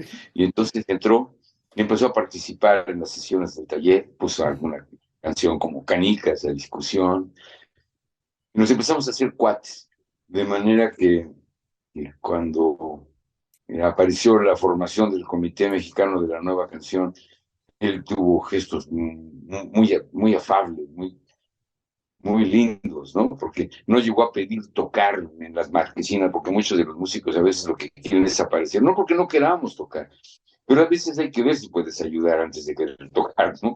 Bueno, esto fue lo que él hizo. Dijo, yo ayudo, eran organizados por el comité, pues, los mismos músicos, ¿no? Él se puso de taquillero en la Gandhi, me acuerdo, yo no me acuerdo de otros lugares y cosas así. Entonces, iba avanzando esa relación que teníamos, ¿no? Así llegamos al 16 de septiembre de 1985, en que suena el timbre y salgo como la primera vez, y es Rodrigo, que está afuera, porque no servía el interfón de mi casa, ¿no? Entonces salgo y y le digo, ¿qué onda? Pásate, vente. Y entonces le dije, vengo a invitarte a una onda que ando organizando. Quiero hacer un concierto, una cosa en la que estoy invitando a esos cuates a los que yo llamo los rupestres, ya sabes quiénes, sí, ¿no? Y digo, sí, cómo no. Lo que pasa es que, la neta, ¿no? Tú eres tan rupestre como ellos, así que no te hagas pendejo. Me dijo así, sí. Y entonces le digo, sí, tienes razón. Pero participa, ¿no? Entra, nos va a ayudar a que la cartelera esté más chida. Órale, claro que sí, con mucho gusto. Eso fue el 16 de septiembre. Nos despedimos, dimos un abrazo y se fue a su casa. Y llegó el 19 de septiembre. En la mañana, a las 7:19, empezó aquella sangoloteo, pasó que se fue la luz en mi casa, aquella casa de Chimalistlac, histórica, que tanta quiero todavía la quiero, ¿no? La rentaba, ya no la rento. ¿Sabes qué pasó? Con el COVID, mi hermana mayor, mi hermana Ligeia, murió y me heredó su casa. Mi segunda mamá me dejó una casa fantástica. Aquí estoy en esta casa, aquí vivimos ahora, en México, ¿no? Porque he estado, toda la pandemia me la pasé en Puebla, aunque a veces viniendo acá, pero normalmente, porque mi mujer es poblana. Es más, Aurora, ahorita que me llamó ahorita que interrumpí un poco nuestra transmisión, fue porque era ella que seguramente me está diciendo que ya viene saliendo para acá. Al ratito que termine usted, yo le llamo a ver y no se le ofrece algo, ¿no? Pero viene de Puebla para acá, mi mujer es poblana, y mi hijo, Leonardo, que aquí está abajo, es poblano, nació allá, que vino a estudiar en la escuela. Bueno, entonces, esa, esa es la historia.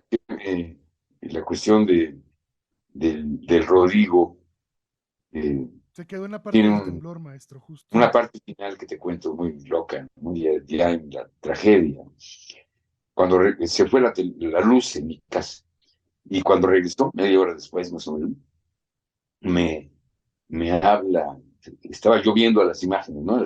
Lo que pasaba en la televisión, ya sabes, a Rudowski con la unidad móvil recorriendo la Roma y la Condesa, esas cosas, ¿no? Horrible, ¿no? Pasaron escenas que nunca van a repetir las televisoras, ¿no? Las han ocultado. Se vieron cada cosa, ¿no? Como me acuerdo tanto de unas losas es que caen como un pan Bimbo, digamos, uno sobre otro pan, ¿no? Rebanado sobre otro, y de ahí saliendo la mano de una mujer que pensaba muy, muy feo, casi que el pecho se me hizo cóncavo, ¿no? Y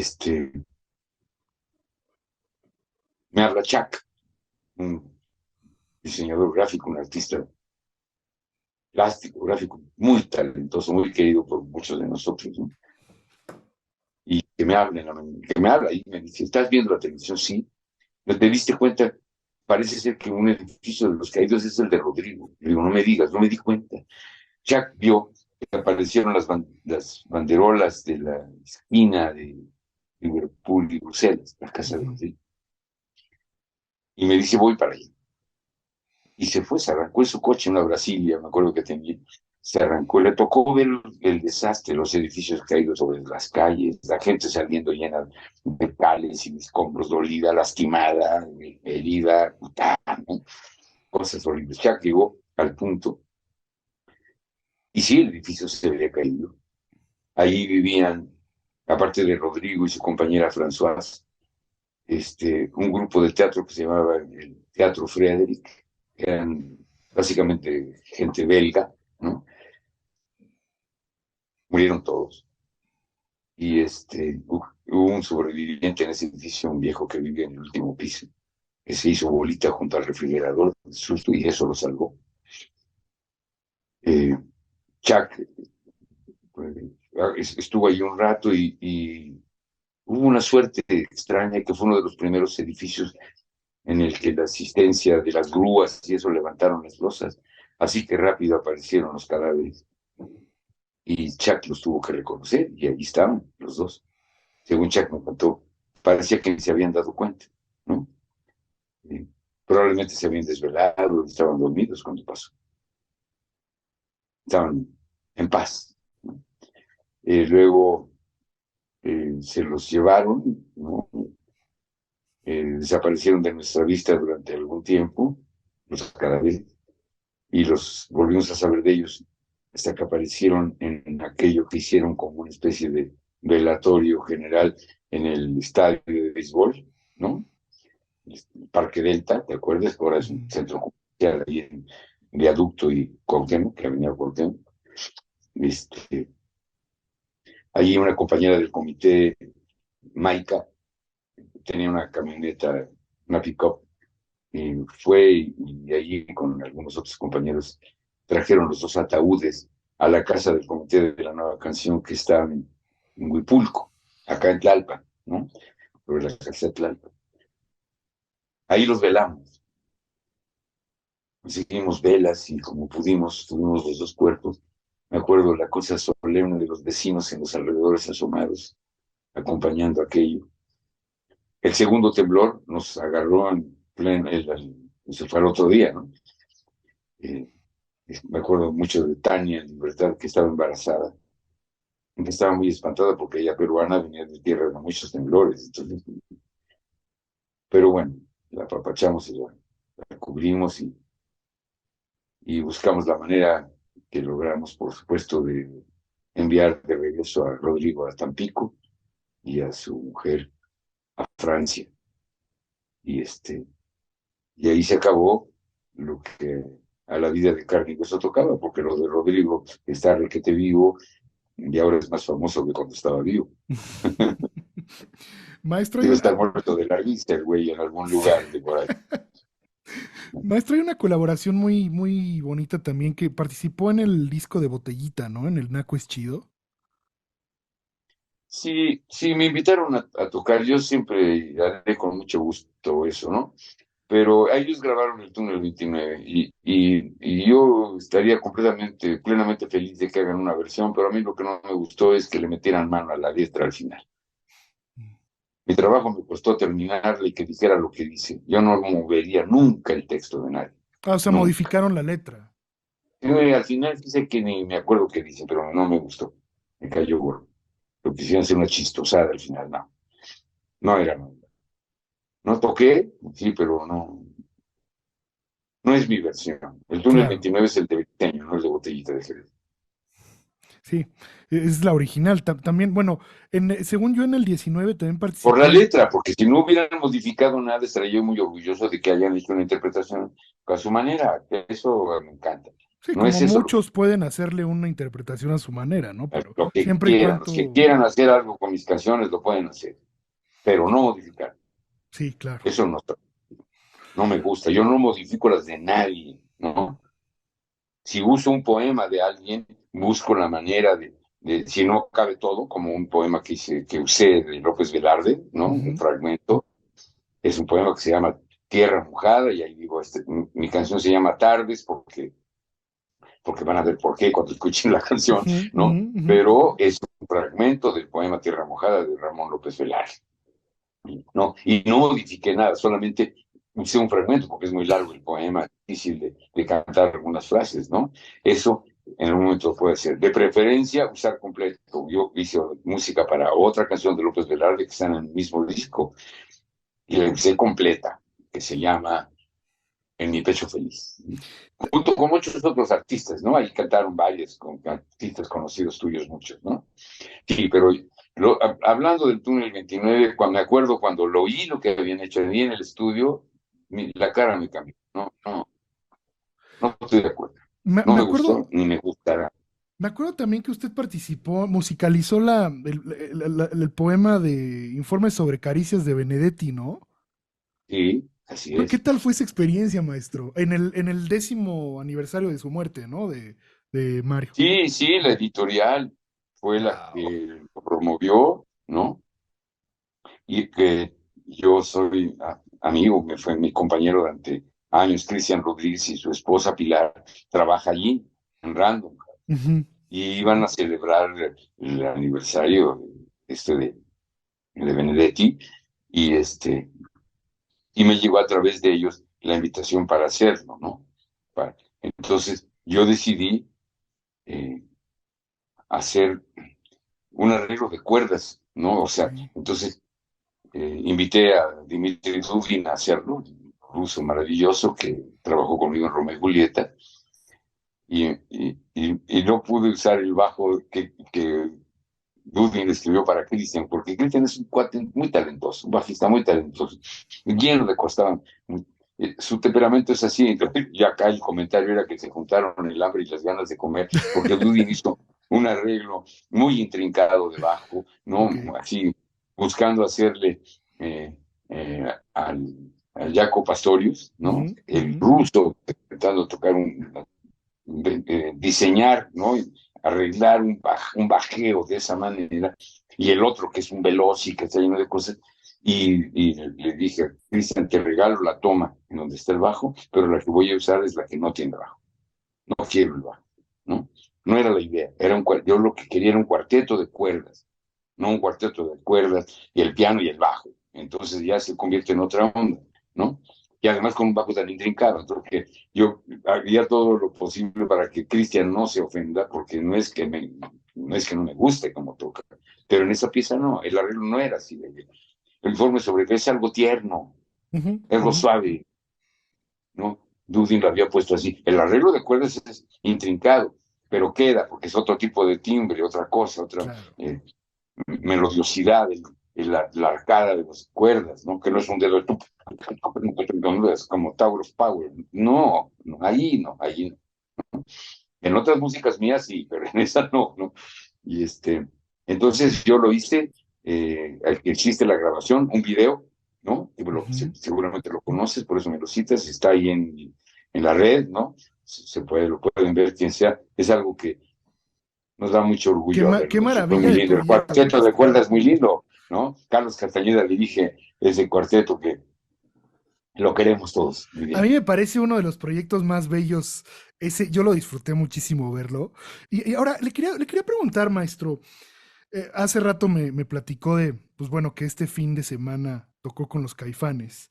¿Usted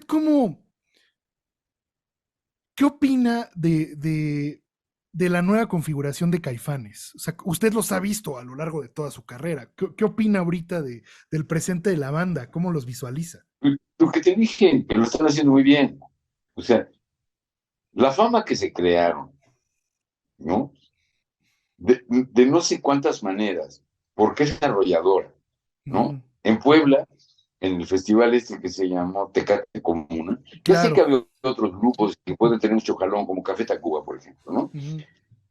Muy bien, pero, o sea, quiero decir que eso ayuda a que haya más gente, pero en un momento dado, cuando salimos al escenario, creo que al terminar, en un momento dado le pregunté a Saúl, oye, está llenísimo de gente, ¿cuánta gente crees que haya? Y él me dijo, yo creo que son como 50,000.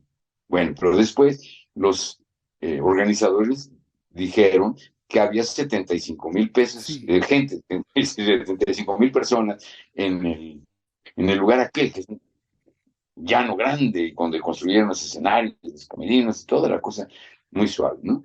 Bueno, pero lo que quiero decirte con ellos es que tal vez no estaban los 75 en el concierto con nosotros, no sé, no los conté, ¿no?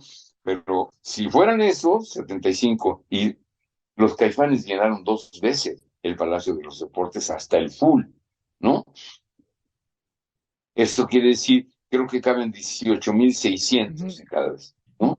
Por ujú. eso decía yo, alrededor de casi 20, ¿no? Digamos 19 o algo así, ¿no? Si fueran 36,000 personas, son un montón más. Las que te dije ya son más de 100,000 personas.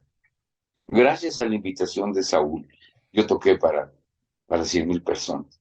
Me Sí. encanta, me dio un baño de, de país, ¿no? De cosa gozosa, porque fue muy divertido y la gente se prendió mucho con todo, porque se saben todas las canciones de los Caifanes, de cabo a rabo, todo, ¿no? Los Caifanes no me necesitan en escena, pero Saúl es generoso y piensa que es importante que invitarme y aparezca yo a compartir conmigo algo, se lo agradezco, se lo revido completamente porque es el esfuerzo de ellos los años de estar en la batalla, ¿no? Entonces, ¿qué pienso de lo que están haciendo? Porque están haciendo lo que, por un lado, lo que pueden, y por otra, lo que ha sido el producto de su trabajo. Tienen mucho éxito que se pueden permitir contratar a dos músicos muy buenos como los que tienen. Yo Claro. no conozco a fondo las dificultades que hayan tenido. Algunas conozco, ¿no? Con los aquellos históricos. Porque al primer Caifán que conocí fue a Sabo, ¿no? Sabo tocaba conmigo. Es más, no es cierto. Ahora que me acuerdo. A los primeros que conocí fueron a Saúl y a Alfonso André, cuando eran las insólitas imágenes de Aurora. Ujú. Un día hasta toqué con ellos una pieza en la ENA, acá este, en Cuicuilco, ¿no? Ok. En la escuela de antropología.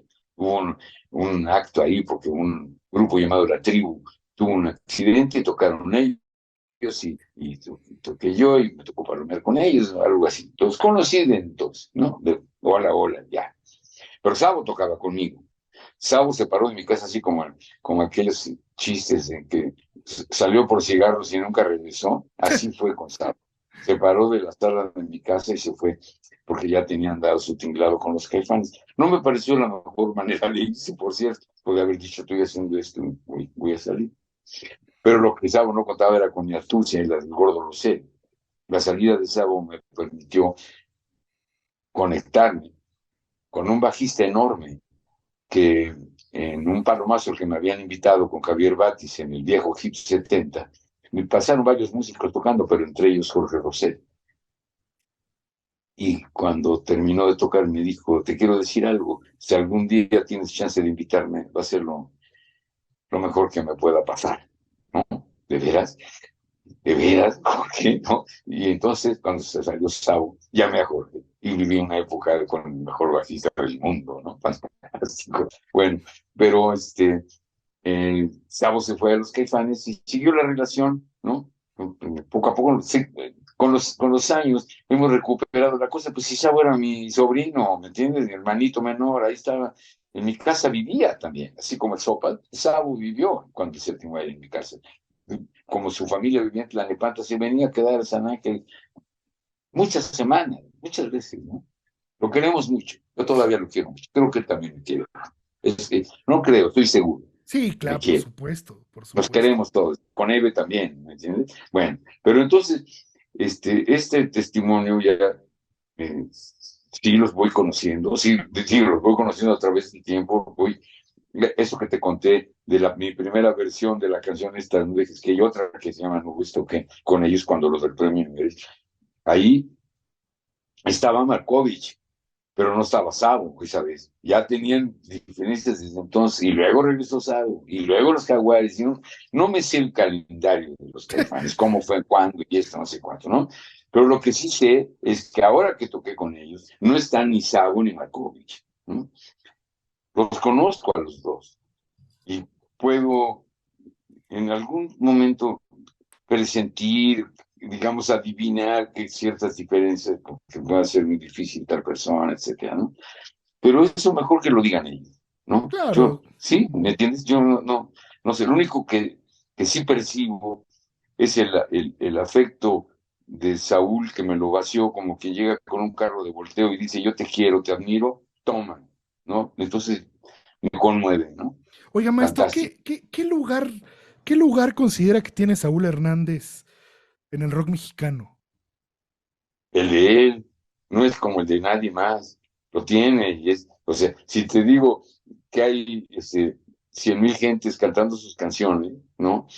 ¿Qué lugar te imaginas que tiene? Pues ese, no, yo no veo eh, como que, pues, como si fuera una competencia, hasta como carreras de caballos, ¿no? ¿Qué caballo llegó primero? ¿O qué hora es el más rápido? Ha ganado tantas carreras que es como Usain Bolt, ¿no? El Ujú. jamaiquino aquel que corría como demonio, ¿no?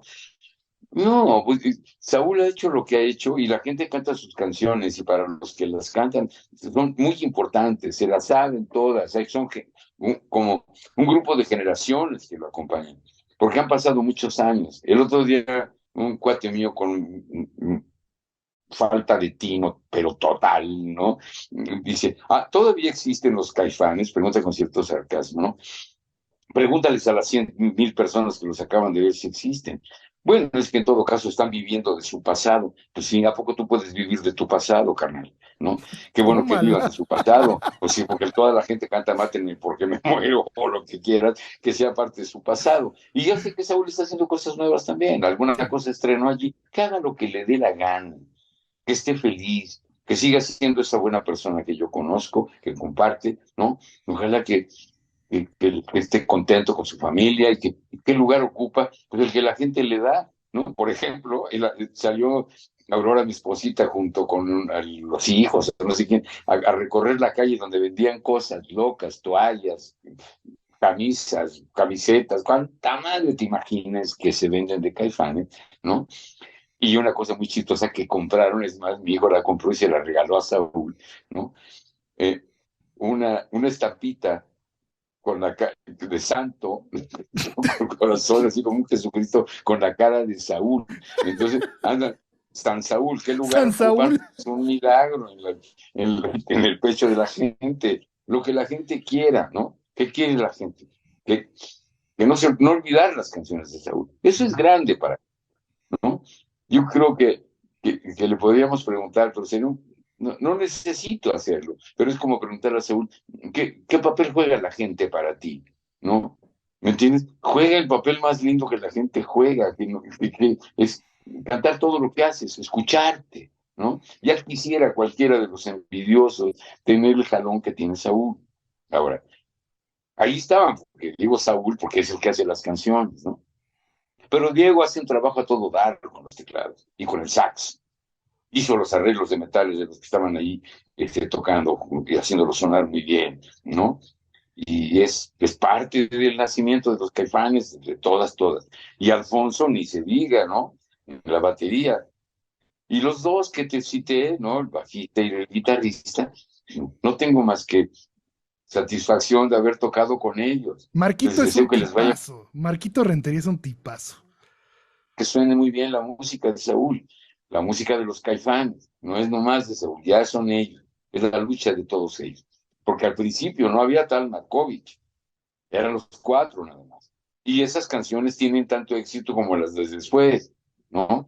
O sea, ahí está ese mecanismo. Entonces, ¿no? Y digo, es un mecanismo porque si es una máquina de generar cosas que a la gente le gustan.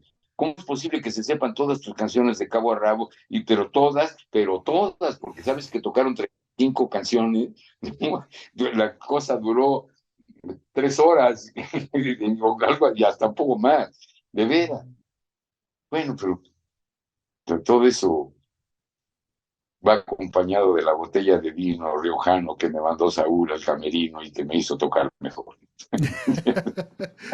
Maestro, como última pregunta, le quiero hacer la pregunta que le hago a todos mis invitados. Yo sé que para usted va a ser complicado, pero para Guillermo Briseño, ¿qué es la música?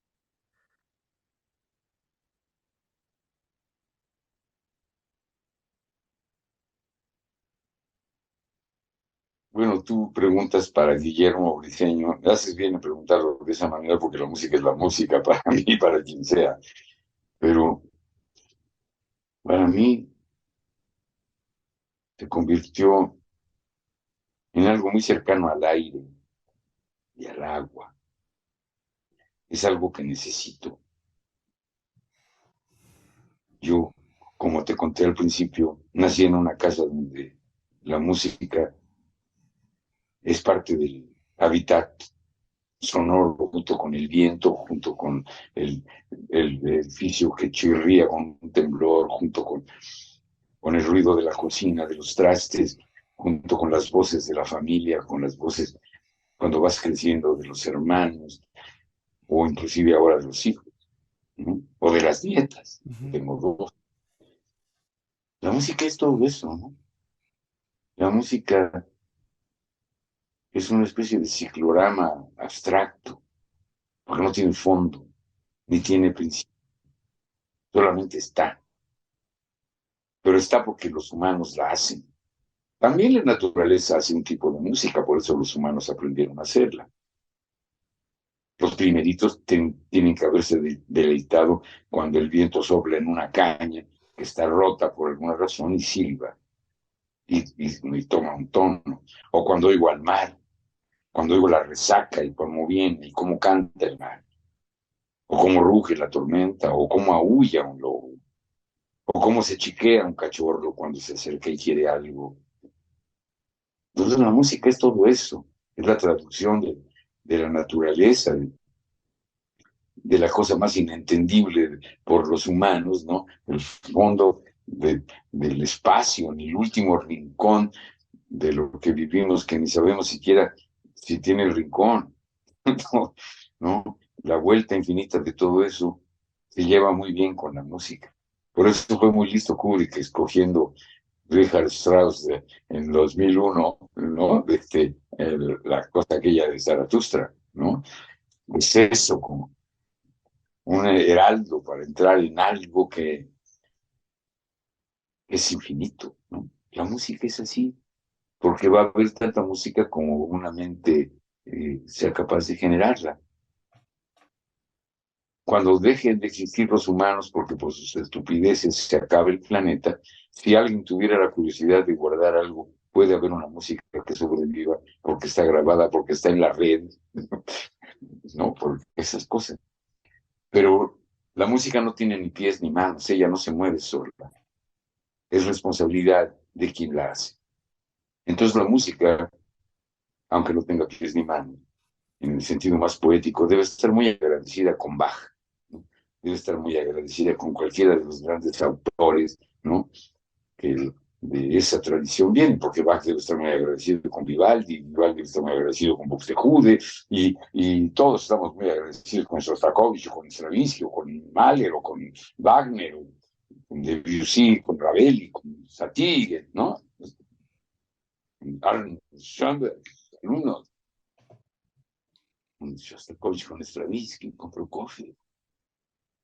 Pero también está muy agradecido con B.B. King y con Buddy Waters y con, dije B.B. King, ¿verdad? Es uno de los que están muy agradecidos con él. Sí, pero hay que estar muy agradecido con Otis Spann y con Henry Fleming, ¿no? Los tocadores del boogie en el piano, con Pete Johnson, con Lux Lewis, Albert Ammons. Pero son muchos pianistas buenísimos. Los pianistas de boogie, los pianistas. ¿Sabe por qué uno no está agradecidos con Horowitz, por ejemplo? Grandes pianistas de la música clásica. Pero los pianistas rock and rolleros, con Floyd Kramer estamos muy agradecidos, con Little Richard, muy agradecidos. Todo ese panorama, la música ahí está.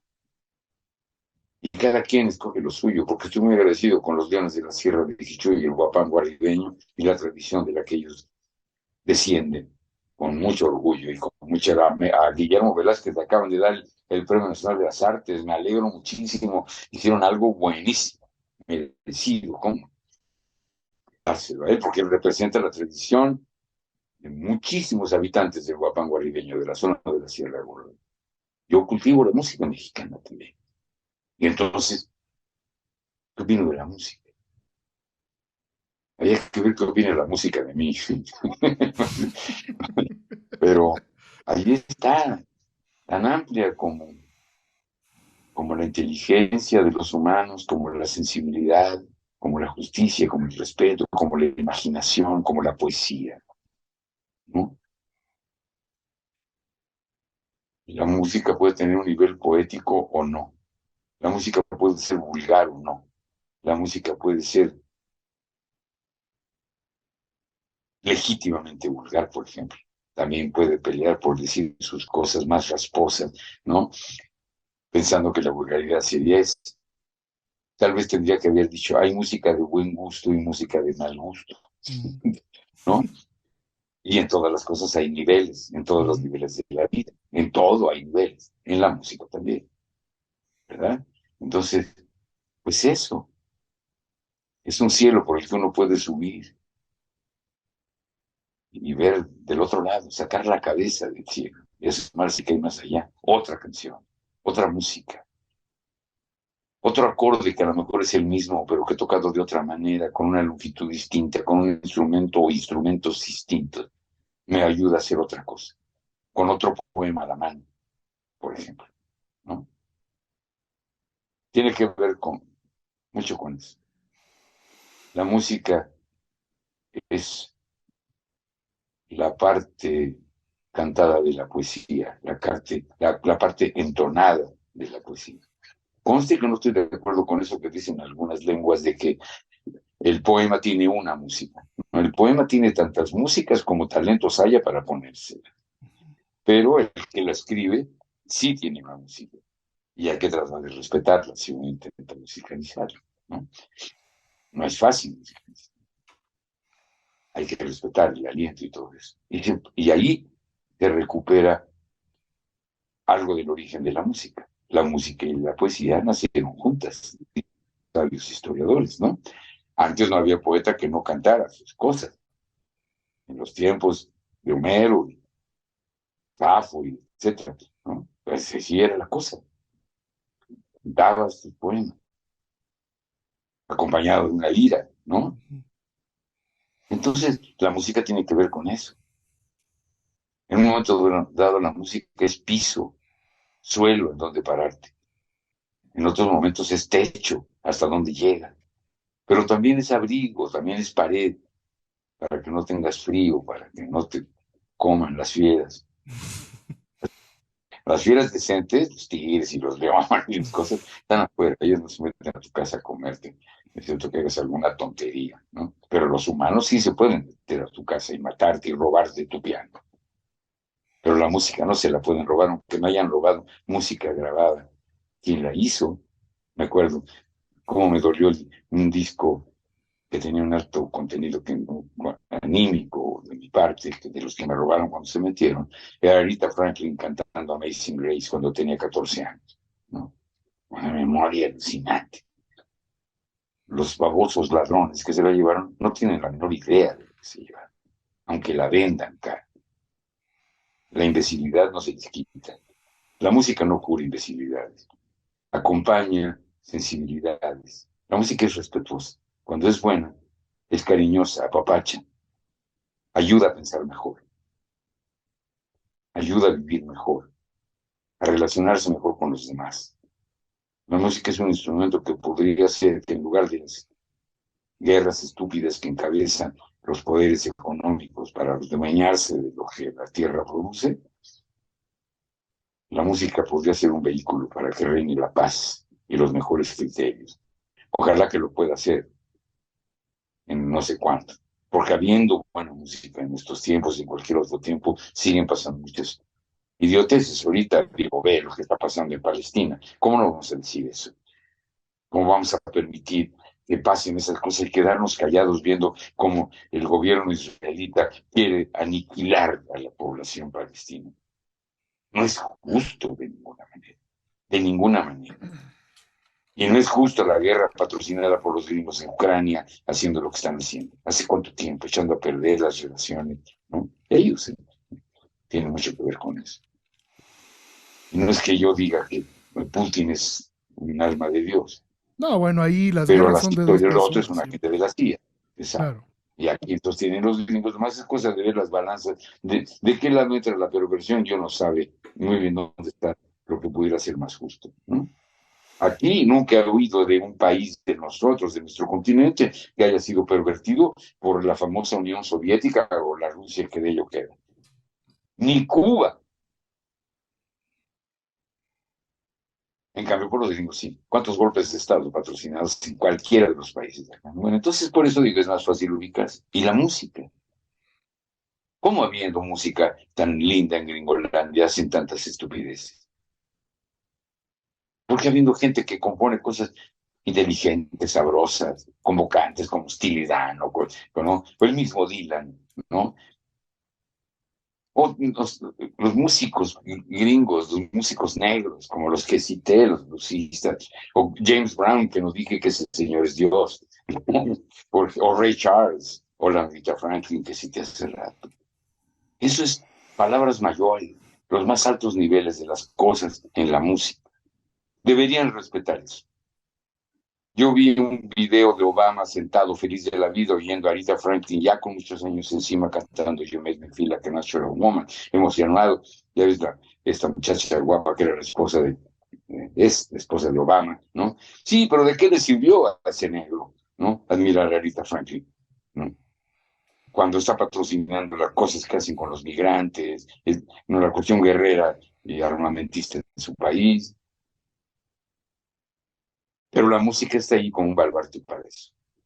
La Sin música es una duda. fortaleza, donde uno puede vivir y desde ahí atrincherarse y salvar a los suyos.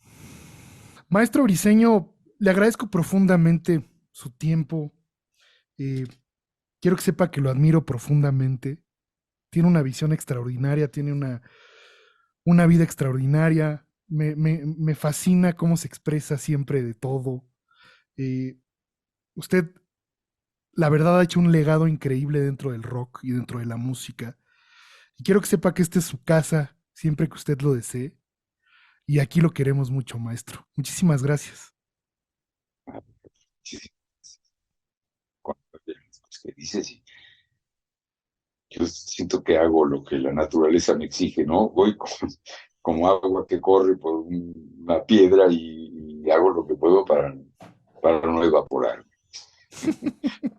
Le mando un fuertísimo abrazo, maestro. Un abrazo, Javier.